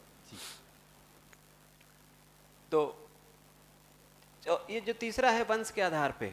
जी भैया नमस्ते, मेरा नाम मोहिनी यादव है, मैं छतरपुर से हूँ। अभी जो आपने काम के बारे में कहा है कि जो पति पत्नी है एक दूसरे का सहयोग करते हैं, और कई घर में ऐसी सोच है कि मैं कमा के आता हूँ बाहर से और ये पत्नियों का काम है घर संभालना, बच्चे संभालना, तो ये अपनी अपनी सोच है। लेकिन मेरे घर में देखा जाए तो ऐसा नहीं है। जैसे मैं अपने पति की बात करूं, हालांकि मेरे मायके में ऐसा नहीं है। मतलब मेरे भाभियां काम करती हैं और भाई सही उनको लगता है मैं जॉब करता हूं, पत्नियों का काम है। और ससुराल में जब से मैं आई हूं, मेरे ससुर जी हैं पापा जी, तो वो माता जी का बराबर सहयोग करते हैं काम में, कहने की ज़रूरत नहीं है। और मेरे देवर हैं तो प्रोफेसर हैं इंजीनियर कॉलेज में, तो वो जैसे ही शाम को आएंगे, भले मैंने झाड़ू लगा दी हो, लेकिन उनका काम है झाड़ू से लगाना, सिस्टमेटिक ढंग से सामान को रखना। तो मेरे को लगता है मैं करके आई हूँ, लेकिन वो आज भी मतलब कई साल हो गए उन्हें ऐसा करते करते। और मैं अपने पति की बात करूँ तो मैं और ये साथ में ही जॉब करते हैं, तो हम लोग बहुत सुबह जल्दी निकलते हैं, जैसे 8 बजे या 7 बजे। तो दोनों की जिम्मेदारी है घर को चलाना और बच्चों को संभालना। तो मुझे कभी कहने की ज़रूरत नहीं हुई इनसे कि मैं क्या कर रही हूँ, आप क्या कर लीजिए। मतलब ये उठते हैं, मैं अगर 5 बजे से उठती हूँ कि अरे मेरे को तो लंच बनाना है, बच्चों के लिए बैग लगाना है, तो ये भी 5 बजे से उठते हैं और मेरे से ज़्यादा हेल्प करवाएंगे। अगर मैं लंच या खाना बनाऊंगी तो ये बच्चों का लंच पैक कर देते हैं, बच्चों को तैयार कर देते हैं। तो हालांकि कोई पत्नी ऐसा चाहती नहीं है कि मेरे पति काम करें, लेकिन खुशी उसे इस बात की होती है कि ये ऐसा खुद से सोच रहे हैं। ये खाना जब भी खाएंगे अपनी थाली धो के रखते हैं। तो मुझे लगता है मैं इतने सारे बर्तन कर रही हूँ और मैं एक थाली, लेकिन ये कहते नहीं मेरी जिम्मेदारी है। और कभी कभी ऐसा होता है कि मैं लेट सोती हूँ, सो के नहीं उठ पाती, तो कभी कभी ये बच्चों को चाय भी बना के दे देते हैं, तैयार भी कर देते हैं।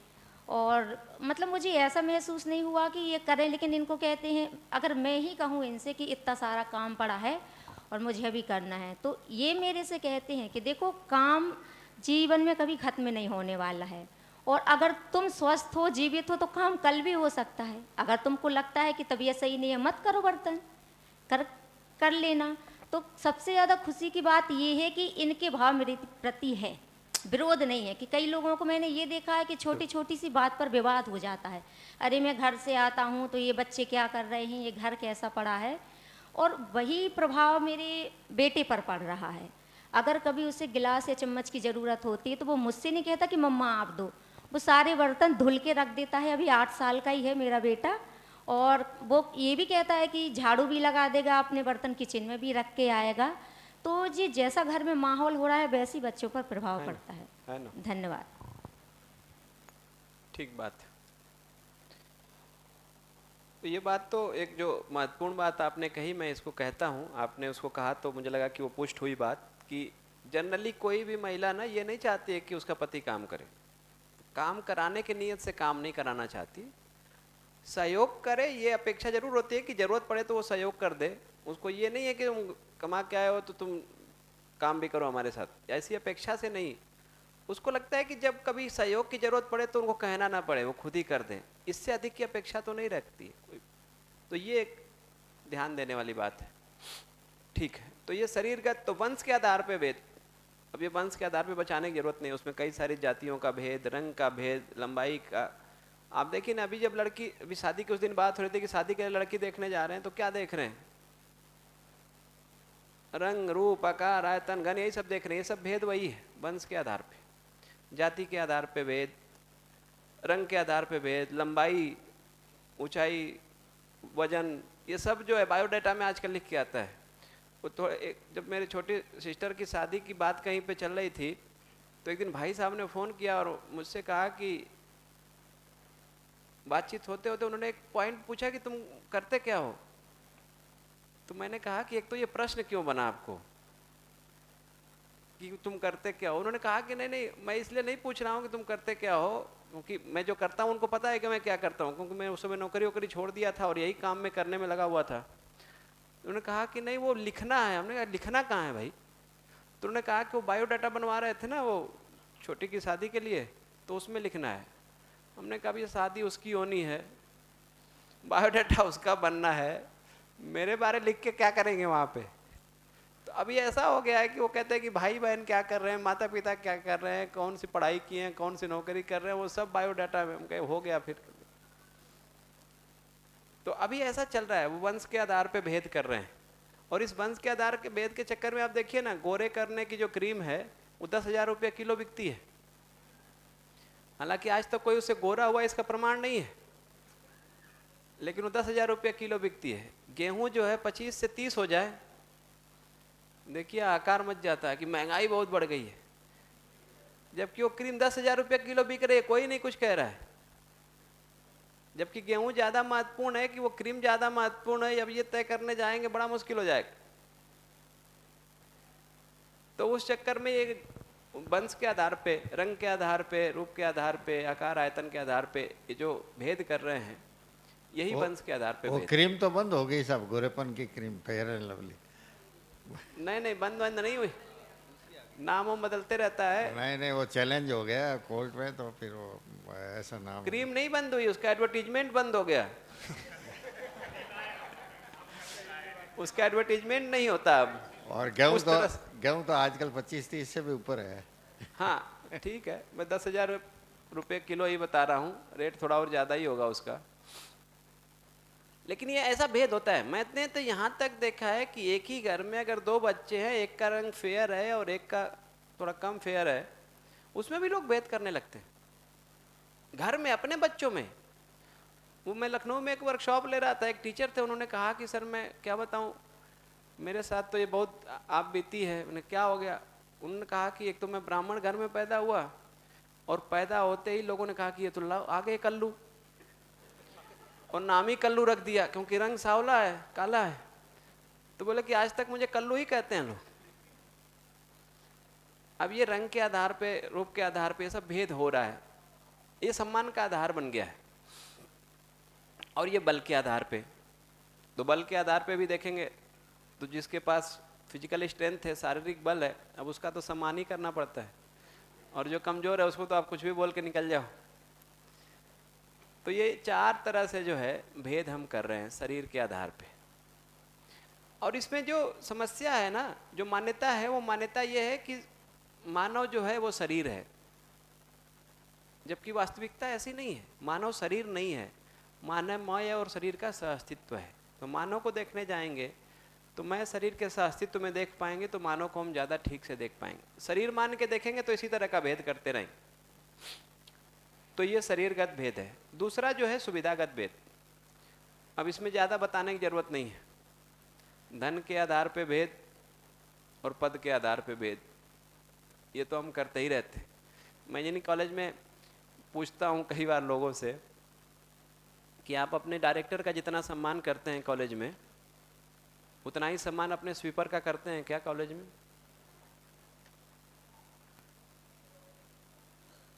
और ध्यान दिलाने के लिए मैं कहता हूं कि अगर 8-10 दिन डायरेक्टर ना आए ना कॉलेज, तो कोई फर्क नहीं पड़ेगा, चलेगा बढ़िया से, कोई दिक्कत नहीं है।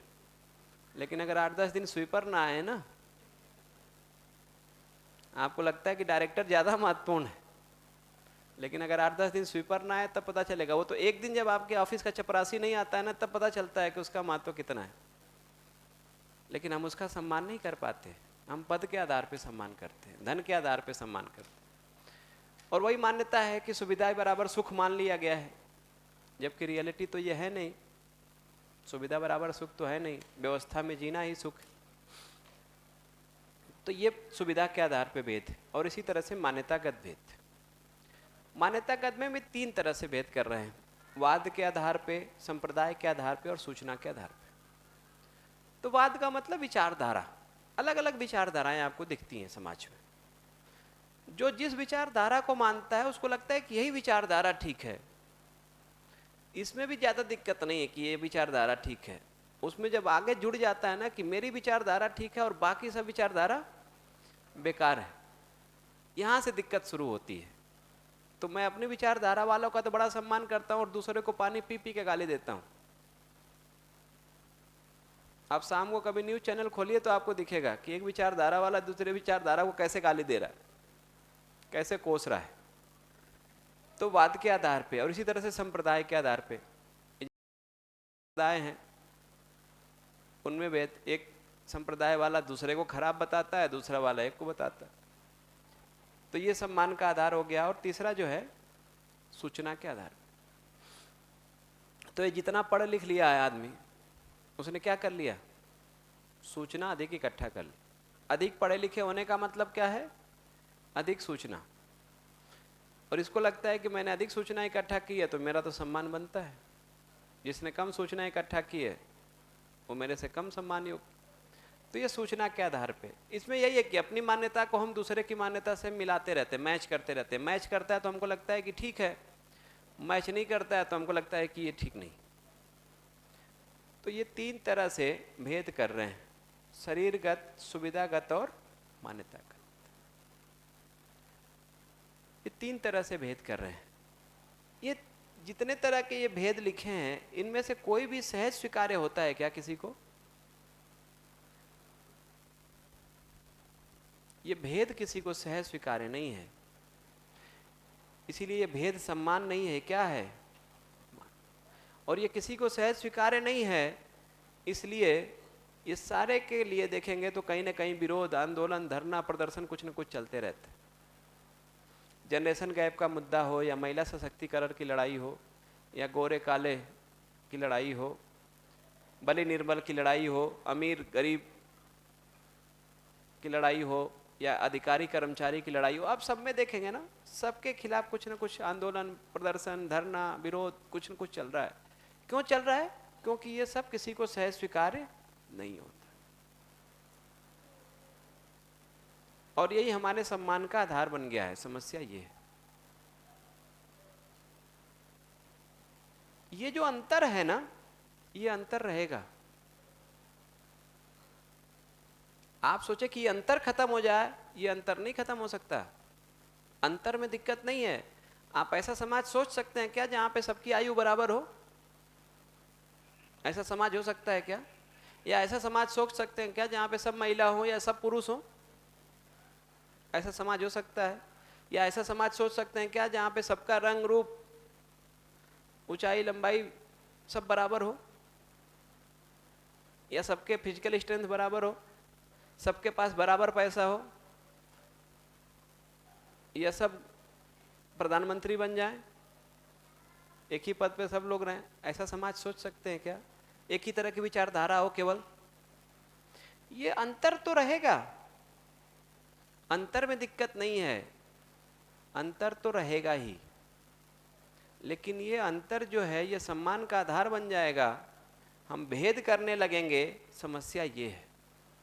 अंतर में समस्या नहीं है, अंतर तो रहेगा ही, लेकिन वो अंतर जो है वो भेद बन जाएगा और उसके आधार पे हम सम्मान करने लगेंगे। समस्या ये है। तो समाज में ये अंतर रहेंगे, ये बहुत सारा जो अंतर है ये रहेगा ही, लेकिन ये सम्मान का आधार नहीं होगा। आप एक तरह का काम कर रहे हैं तो आपको लगे कि ये सम्मान के योग्य काम है, और दूसरा जो काम कर रहा है वो सम्मान के लायक नहीं है। ये भेद ठीक नहीं है। काम तो काम है। ये जो जातियों का भेद है, ये जातियों का भेद भी तो यही था ना, शुरुआत तो यहीं से हुई कि एक तरह के काम करने वाले लोग को एक जाति, और समाज में तो हर तरह के काम की जरूरत है, तो हर तरह के काम करने वाले लोग हैं, उसमें कोई दिक्कत नहीं है। दिक्कत तो ये है कि एक को आप कहेंगे कि ये बड़ा काम है और ये छोटा काम है, तो इसका सम्मान होगा, इसका नहीं होगा। दिक्कत ये है। तो अंतर नहीं खत्म होगा, भेद खत्म हो सकता है। ये भेद हमारी मानसिकता की उपज है। हमने इस सबको सम्मान का आधार बना दिया है। समस्या ये है, जबकि सम्मान का आधार क्या है? लक्ष्य, कार्यक्रम, क्षमता के आधार पे दूसरा मेरे जैसा है, यही दूसरे का सम्मान है। यही सम्मान का आधार है, यही सम्मान का आधार। तो लक्ष्य कार्यक्रम क्षमता तो एक है किसी भी व्यक्ति की, सबकी लक्ष्य कार्यक्रम और क्षमता एक है, उस आधार पे दूसरा मेरे जैसा है। लेकिन दो लोगों में कोई अंतर भी है क्या, या कुछ अंतर नहीं है? कुछ तो अंतर है। वो अंतर क्या है? वो अंतर योग्यता का है। लेकिन योग्यता के आधार पे हम सम्मान नहीं करेंगे। सम्मान का आधार दूसरा मेरे जैसा है, ये है। लक्ष्य कार्यक्रम क्षमता के आधार पे दूसरा मेरे जैसा है, इस बात को देख पाना, यही दूसरे का सम्मान है। लेकिन योग्यता का आकलन हम क्यों करेंगे? योग्यता का आकलन परस्पर पूरकता के अर्थ में। इसीलिए कल योग्यता के आकलन के कुछ पॉइंट्स बताए हमने, वो योग्यता के आकलन के पॉइंट्स। लक्ष्य कार्यक्रम क्षमता का आकलन करके दूसरा मेरे जैसा, इस बात को हम देख पाते हैं। योग्यता का आकलन करके हम परस्पर पूरक हो पाते हैं। तो योग्यता का आकलन सम्मान के लिए नहीं, योग्यता का आकलन परस्पर पूरकता को निर्वाह करने के अर्थ में होगा। कल मैंने एक बात कही थी कि कल जब मैं सम्मान को कंक्लूड करूंगा तो वहां पे एक बात करूंगा जो अगर समझ में आ जाए तो कितनी समस्या खत्म हो जाएगी घर की? 95%। 5% मार्जिन के लिए छोड़ देता हूं,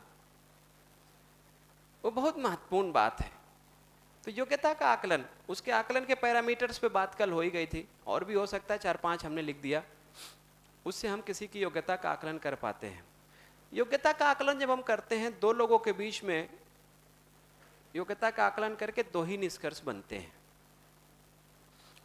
एक निष्कर्ष ये बनता है कि या तो मैं अधिक समझदार हूं या फिर दूसरा अधिक समझदार है। यही तो निष्कर्ष होगा ना।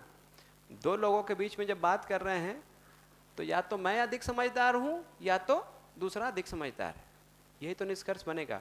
ये दोनों निष्कर्ष में कार्यक्रम क्या बनता है, ये बात अगर अपने को समझ में आए तो समस्या सारी हल हो जाए। ठीक है, तो पहले पे बात कर लेते हैं कि अगर मुझे ये दिखता है कि दूसरा व्यक्ति मेरे से अधिक समझदार जिम्मेदार है,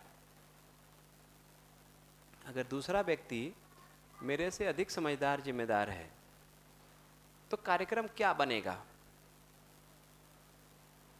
अगर मुझे दिखे कि जो दूसरा व्यक्ति है मेरे से अधिक समझदार जिम्मेदार है, मैं उसके साथ कैसे पूरक होऊंगा? उसे समझने को तत्पर होता हूं।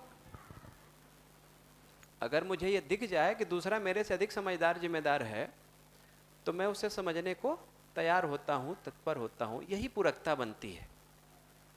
और समस्या यहां पे भी नहीं आती है। आप किसी को अपने से जब श्रेष्ठ मान लेते हैं, अपने से अधिक समझदार जिम्मेदार मान लेते हैं तो उसकी सुनते ही हैं, उसे कुछ समझने का प्रयास करते ही हैं। समस्या आती यहां पे भी नहीं, समस्या अगले में आती है। अगर ये पता चले कि मैं दूसरे से अधिक समझदार जिम्मेदार हूं, दूसरा मेरे से अधिक समझदार जिम्मेदार है, तब ज्यादा दिक्कत नहीं है, मैं उसे समझने को तैयार हूं, चल गया, सब बढ़िया, पूरकता हो गई। लेकिन अगर मैं दूसरे से अधिक समझदार जिम्मेदार हूं, अब पूरकता क्या होगी?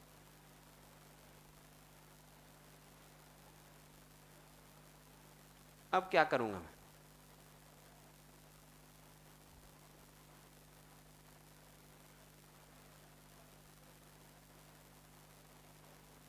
जिम्मेदार होने का प्रमाण ही यही है कि मैं अपनी जिम्मेदारी समझूं और दूसरे की योग्यता बढ़ाने में सहयोग करूं। जी, तो अगर मैं दूसरे से अधिक समझदार जिम्मेदार हूं तो लगता है कि उसको समझाऊं, और समझाने जाता हूं तो वो सुनता नहीं है। सभी घरों में मात्र इतनी ही समस्या है, क्योंकि आपको लगता है कि आप उससे अधिक समझदार हैं। आप जब उसको समझाने जाते हैं तो आपकी सुनता नहीं है, और आपको लगता है कि ये तो सुनता ही नहीं है, सारी समस्या इसीलिए है। और यही निष्कर्ष बनाते हैं कि समझना ही नहीं चाहता। क्या लगता है, कोई समझना नहीं चाहता क्या? हर व्यक्ति समझना चाहता है। एक उदाहरण से मैं इसको कहता हूँ, कई घरों में ना बहू होती है, बहू कुछ गलती करती है तो सब लोग समझाते हैं उसको, सास ससुर भी समझाएंगे, पति भी समझाएगा, जेठ देवर ननद जो भी है सब समझाएंगे, मिल सब समझाते हैं, उसको कुछ समझ में आता नहीं है। तो ये निष्कर्ष बनाते हैं कि वो समझना नहीं चाहती, ये निष्कर्ष बनता है ना। फिर एक दिन ऐसा होता है कि आपके पड़ोस की एक महिला आपके घर आती है, बहू से कुछ बात करती है, फिर चली जाती है वो। अब बहू जब गलती करती है तो क्या कहते हैं, वही समझा के गई है। अगर वो समझा के गई है और इसने समझा है, इसका मतलब ये निष्कर्ष तो ठीक नहीं कि वो समझना नहीं चाहती है। समझना तो चाहती है, तभी तो कोई समझा पा रहा है उसको। समझना तो हर व्यक्ति चाहता है, किससे समझेगा, किससे समझेगा? जिसको वो समझदार स्वीकृत करे। वो एक हमारे यहाँ स्टूडेंट थे, तो उन्होंने जब शिविर किया तो शिविर करने के बाद एक दिन वो आए बानो सर के पास। उन्होंने कहा कि सर जो आप शिविर में बात बताते हैं ना, वो सारी बात मुझे बहुत अच्छी लगती है, और मुझे ये भी दिखता है कि ये बात अगर सबको समझ में आ जाए हमारे घर में, तो हमारे घर की समस्या खत्म हो जाएगी। लेकिन जब मैं ये बात पापा को बताता हूं तो पापा सुनते ही नहीं है, पापा सुनते ही नहीं है। तो भानु सर ने उनसे पूछा कि आपको क्यों लगता है कि पापा नहीं सुनते हैं, क्यों नहीं सुनते हैं? उन्होंने कहा कि पता नहीं वो क्यों नहीं सुनते हैं, लेकिन मैं जब भी कुछ बताने जाता हूँ सुनते ही नहीं है। तो भानु सर ने पूछा कि अच्छा आप ये बताइए कि आप किससे सुनने को तैयार होते हैं, जिसको अपने से अधिक समझदार मानते हैं उससे, या जिसको अपने से कम समझदार मानते हैं उससे? आप लोग बताएं, आप किससे समझने को तैयार होते हैं? जिसको अपने से अधिक समझदार मानते हैं उसी से समझने को तैयार होते हैं। उसने उत्तर नहीं दिया, पढ़े लिखे लोगों की यही, उसने ये उत्तर नहीं दिया कि अधिक वाले से समझने के तैयार होते हैं। जब भानु सर ने पूछा कि आप किससे समझने को तैयार होते हैं, जिसको अपने से अधिक समझदार मानते हैं उससे, या जिससे अपने से कम समझदार मानते हैं? उसने प्रश्न किया कि ये कैसे तय होगा कि कौन अधिक समझदार है। उत्तर देने के बजाय उसने प्रश्न पूछा कि ये कैसे तय होगा कि कौन अधिक समझदार है। तो प्रश्न ये बना कि समझदारी का प्रमाण क्या होगा, क्या होगा समझदारी का प्रमाण? तो समझदारी का प्रमाण जिम्मेदारी होगा।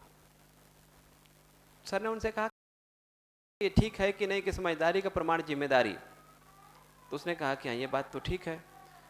तो घर में जो जिम्मेदारियां हैं वो कौन उठाता है?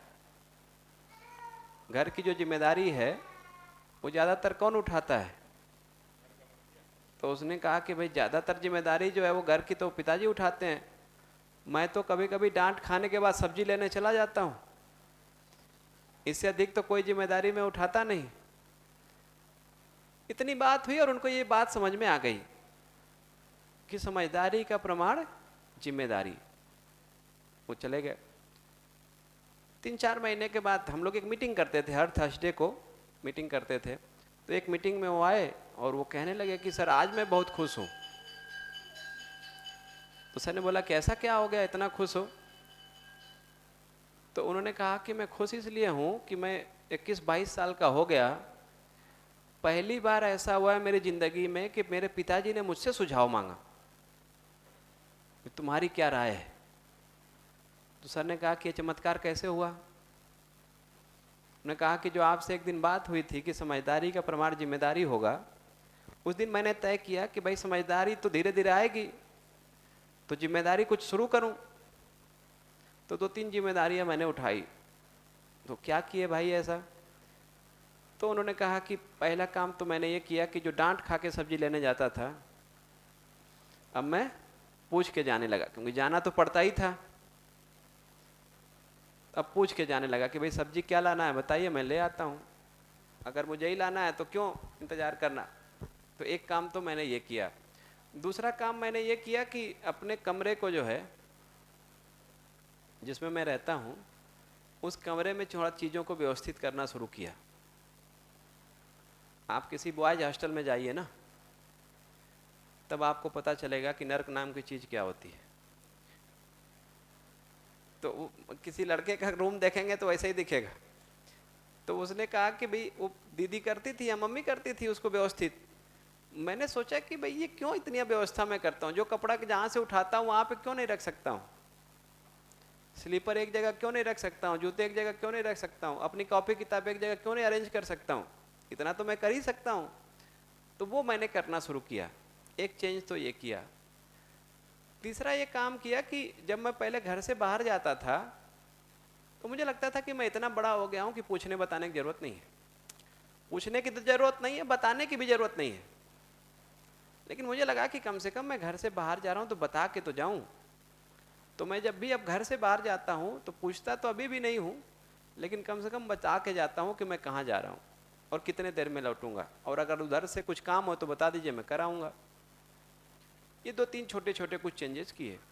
क्या लगता है ये जो छोटे चेंज है ये ऑब्जर्व होते हैं कि नहीं होते? ये छोटे से छोटा चेंज भी घर में ऑब्जर्व होता है। और ये 2-3 महीने चला।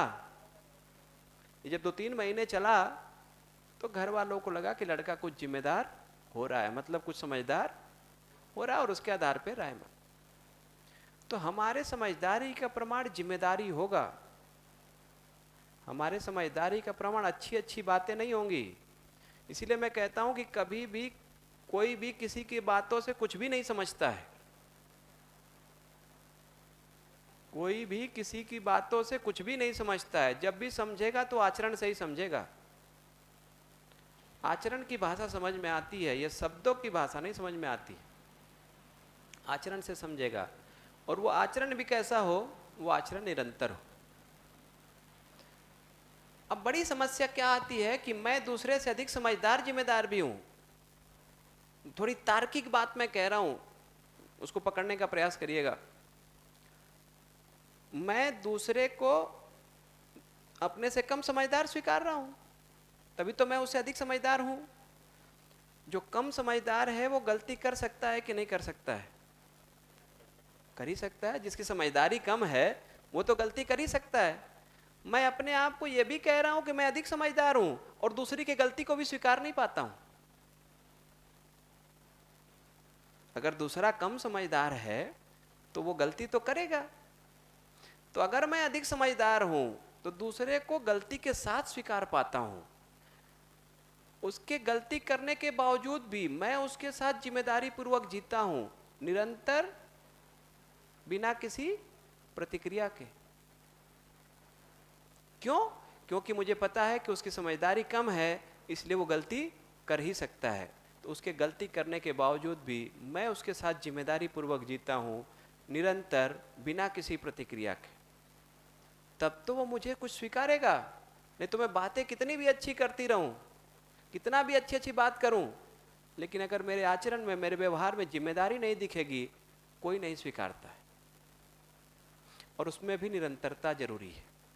मैं क्यों आपसे कह रहा हूं कि जो कुछ भी आप प्रस्ताव ले रहे हैं उसको तुरंत व्यवहार में लाने का नहीं प्रयास करें, क्योंकि निरंतरता जरूरी है। अगर वो निरंतरता नहीं होगी ना, तो सामने वाला, जैसे ही आपको लगता है कि संबंध पूर्वक जीना है, ठीक करना है, तो आप जो है अपने व्यवहार को ठीक करने लगते हैं। और जब आप जिसे झगड़ा हुआ उससे प्यार से जब बोलने जाते हैं या व्यवहार को ठीक करते हैं, भाषा को ठीक करते हैं, तो वो सोचता है कि कुछ तो इसका लगता है काम फंस गया है, इसलिए ऐसा। वो डाउट से ही शुरू करेगा ना, वो डाउट से शुरू करेगा। और हमारे व्यवहार में वो निरंतरता आई नहीं, क्योंकि समझ वाला काम तो अभी हुआ नहीं, अभी तो प्रभाव है। और वो जैसे जैसे दिन बीतते जाता है, हम अपने पुराने रूप में वापस आ जाते हैं। फिर यही कहते हैं कि बंदूक रख दिया, इसका मतलब नहीं कि चलाना भूल गए हैं। हम पुराने रूप में वापस आ जाते हैं। जब हम पुराने रूप में वापस आते हैं तो उसका जो डाउट से जो उसने शुरू किया था कि लग रहा है कुछ दिखावा कर रहा है ये, उसका डाउट अब क्या हो जाता है? अब उसको विश्वास हो जाता है कि ये डाउट, वो दिखावा ही कर रहा था ये। तो गैप घटता नहीं है, गैप बढ़ जाता है। इसलिए मना करते हैं कि भाई उसको जाके जल्दी जल्दी उल्टी करने का प्रयास नहीं करिए, थोड़ा रोकिए, अपने को धैर्य रखिए। निरंतरता जब तक नहीं आएगी तब तक सामने वाला स्वीकारेगा नहीं। क्योंकि आप जो अच्छा करते हैं ना उसको गिनते रहते हैं, वो जो गड़बड़ कर आप जो आपसे गड़बड़ होती है ना उसको वो गिनता है, इसलिए मैच नहीं करता है। एक उदाहरण से इसको मैं कहता हूँ, जैसे आप घर में दाल बनाते हैं ना, तो एक भगोने में दाल बनाया, कुकर में दाल बनाया, अब वो दाल में तड़का लगाते हैं, तड़का लगाना ही यहाँ बोलते हैं, तड़का समझते हैं ना, उसमें जो तड़का लगाते हैं वो तड़का और दाल का रेशियो में कौन ज़्यादा है? दाल बहुत ज़्यादा है, बहुत ही ज़्यादा है, लेकिन वो दाल पकी वो किसी को पता नहीं चला। वो जब आप तड़का लगाए ना उसका सबको पता चलता है। ये संबंध में यही चूक होती है, हम कुछ अपने तरफ से अच्छा करने का प्रयास करते रहते हैं, अच्छा करने का प्रयास करते रहते हैं, अच्छा करते रहते हैं, एक पॉइंट पे हमारा जो है धीरता कम पड़ जाती है और हम क्या करते हैं, तड़का लगा देते हैं। वो तड़का लगाते ही वो जो निरंतरता है वो ब्रेक हुई और जो संबंध में गैप था वो गैप क्या हुआ? इसलिए जिम्मेदारी पूर्वक निरंतर बिना किसी प्रतिक्रिया के, क्योंकि हमको ये पता है कि दूसरा कम समझदार है इसलिए वो गलती करेगा। अगर मैं अधिक समझदार हूं तो दूसरे को गलती के साथ ही मुझे स्वीकारना पड़ेगा। ये नहीं चलेगा कि मैं अधिक समझदार भी हूं और दूसरा गलती कर रहा है तो मैं उसकी गलती को स्वीकार भी नहीं पा रहा हूं कि तुम गलती कैसे कर सकते हो। भाई वो कम समझदार है, वो गलती करेगा, उसके गलती करने पे भी मैं जिम्मेदारी पूर्वक उसके साथ जीता हूं और मेरे इस जिम्मेदारी पूर्वक जीने से धीरे धीरे धीरे धीरे वो मुझे अपने से अधिक समझदार स्वीकार पाता है। और अब जब वो स्वीकार पाता है तब उसको समझाने जाएंगे तो भी समझाएंगे नहीं, क्योंकि समझाने का कोई क्रम नहीं है, उसको सही समझने में सहयोग करता हूं। किसके आधार पे? संबंध में आश्वस्ति के आधार पे। जब तक वो नहीं स्वीकारे, संबंध में आश्वस्ति नहीं बने, तब तक सहयोग भी नहीं करना है। जब वो संबंध में आश्वस्ति हो जाए तब उसको सही समझने में सहयोग करता हूं। समझेगा फिर भी वही, हम नहीं समझा सकते, वही समझेगा, उसको समझने में मैं सहयोग करता हूं। अगर इतनी बात ध्यान में रहे तो घरों में लड़ाई नहीं होगी। अभी समस्या यही है कि हर आदमी अपने को अधिक समझदार मानता है और दूसरे को गलती के साथ स्वीकारता भी नहीं। ये कैसी समझदारी है भाई? या तो आप ये कहिए कि मैं कम समझदार हूं और उससे समझूं मैं, या तो आप अधिक समझदार हैं तो भाई उस जिम्मेदारी से जिए ताकि वो आपको उस समझदारी के साथ देख पाए। क्योंकि हमारे बातों से कोई कुछ भी नहीं समझता है। जब भी समझेगा, जब भी स्वीकारेगा तो आचरण को देख के ही स्वीकारेगा। तो एक आ रहे, तो ये अगर बात हमको ध्यान में आ जाए तो फिर ये परस्पर पूरकता हो सकती है। ये हम देख पाते हैं कि दूसरा मेरे जैसा है और हम एक दूसरे के लिए क्या हैं? परस्पर पूरक है। ये परस्पर पूरकता है, यही सम्मान है। ये पूरकता हमको नहीं दिखती तो हम सम्मान नहीं कर पाते। ये दूसरा मेरे जैसा ये हमको नहीं दिखता तो हम सम्मान नहीं कर पाते। दूसरा मेरे जैसा, इसको हम देख पाएं और हम एक दूसरे के लिए परस्पर पूरक हो जाएं, ये सम्मान का कंटेंट। जी भैया, जैसे समझदार अर्थात जिम्मेदारी, तो कई बार इस जिम्मेदारी को उठाते उठाते जो जैसे हम कोई भी व्यक्ति हो तो क्या वो उस जिम्मेदारी में दोषी भी हो जाता है? किस तरह का दोषी? भाई जो जिम्मेदारी उठा रहा है, कोई भी व्यक्ति परिवार में अगर जिम्मेदारी उठा रहा है तो कई मुद्दों पर वो दोषी भी। वही, अगर जितनी उसकी अपेक्षा है, मतलब जितना वो समझदार है और जितना उसने जिम्मेदारी लिया है, अगर उसको नहीं पूरा कर पाएगा, एक रूप में दोषी तो है। दोषी होने के पीछे संबंधों में जो भाव है उस भावों की कमी के कारण हो सकता है या फिर स्वयं की समझदारी में कमी के कारण हो सकता है? वही, ये दोषी वो खुद को अपने में देख रहा है, स्वयं में देख रहा है, या दूसरा उसको देख रहा है। मुद्दा है तो स्वयं में अगर देख रहा है तो इसका मतलब है कि वो अपना ठीक ठीक आकलन नहीं कर पा रहा है। अपना ठीक ठीक आकलन कर पाएगा तो ये देख पाएगा कि भाई जितनी मेरी समझ है और उसके अनुसार मैं जितना कर सकता हूं उतना मैं कर ही रहा हूं। अगर नहीं कर रहा हूं तब तो वो गिल्ट जो है ना वो होना ठीक भी मुझे लगता है, क्योंकि मैं नहीं कर पा रहा हूं, कर सकता हूं नहीं कर पा रहा हूं, तब तो थोड़ा ध्यान जाना ठीक ही है। जितना कर सकता हूं अगर उतना कर रहा हूं लोगों की अपेक्षा ज़्यादा है और मुझे भी लगता है कि मुझे ज़्यादा करना चाहिए, लेकिन स्थिति योग्यता नहीं है करने की, तब तो फिर दोषी मानना ठीक नहीं है।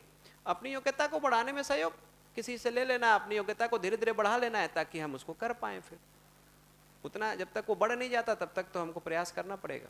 दूसरों के संदर्भ में देखें तो जैसे मैं दूसरे जब आपको दोषी मान रहे हैं, देखिए ये उनकी बात है, आप दोषी हैं कि नहीं है ये फिर निश्चित नहीं है, क्योंकि आप जितना करना है आपको आप कर ही रहे होंगे, उनकी अपेक्षा ज़्यादा होगी। अब उनकी अपेक्षा है इसलिए वो आपको दोषी मान रहे हैं, तो ये उनकी बात है। वो अपेक्षा जायज़ है कि नहीं जायज़ है, इतना ही हमको समझना पड़ेगा। अगर वो जायज़ है और हम कर सकते हैं तो फिर करेंगे, अगर वो जायज़ नहीं है और हम नहीं कर में है तो फिर नहीं कर पाएंगे। नहीं, जैसे जो अपेक्षा कर रहा है वो अपेक्षा कहीं ना कहीं उस अपेक्षा वो समझता है कि भाई मैं इससे अपेक्षा कर सकता हूँ, तभी वो अपेक्षा करता है, बाकी तो क्या अपेक्षा करेगा। नहीं नहीं, वो ठीक है कर सकता हूँ, लेकिन ये अगर ध्यान में रख के नहीं कर रहा है कि सामने वाले की योग्यता कितनी है, वो कर पाएगा कि नहीं कर पाएगा, तो जरूरी नहीं है कि वो अपेक्षा सही हो। वो आपकी स्थिति योग्यता को देख के कर रहा है तब तो वो ठीक है, नहीं देख पा रहा है या उसकी दृष्टि वैसी नहीं है कि देख पाए तो उसकी भी गलती नहीं है, लेकिन आपके भी फिर उसमें गलती नहीं है। फिर उसे संवाद हो सकता है कि भाई मैं इतना ही कर सकता हूँ, इससे अधिक मैं नहीं कर सकता हूँ, मेरी यही स्थिति है। उसमें संवाद हो सकता है संबंध पूर्वक।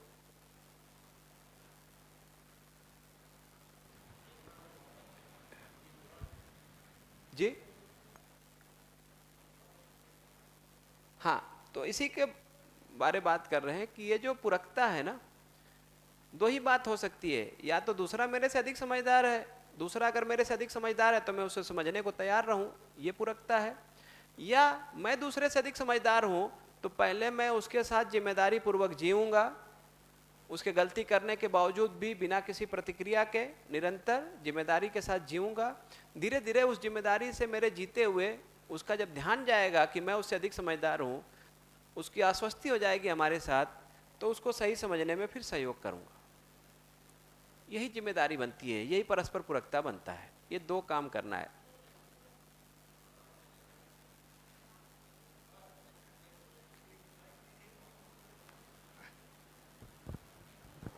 वो स्लाइड है ना, एक लाल अक्षर में लिखा दी ग्रॉस मिसअंडरस्टैंडिंग। हाँ, उसको भी मैं लगा दूंगा, देखना हो आपको तो बाद में देख लीजिएगा, भेज दूंगा मैं उसको।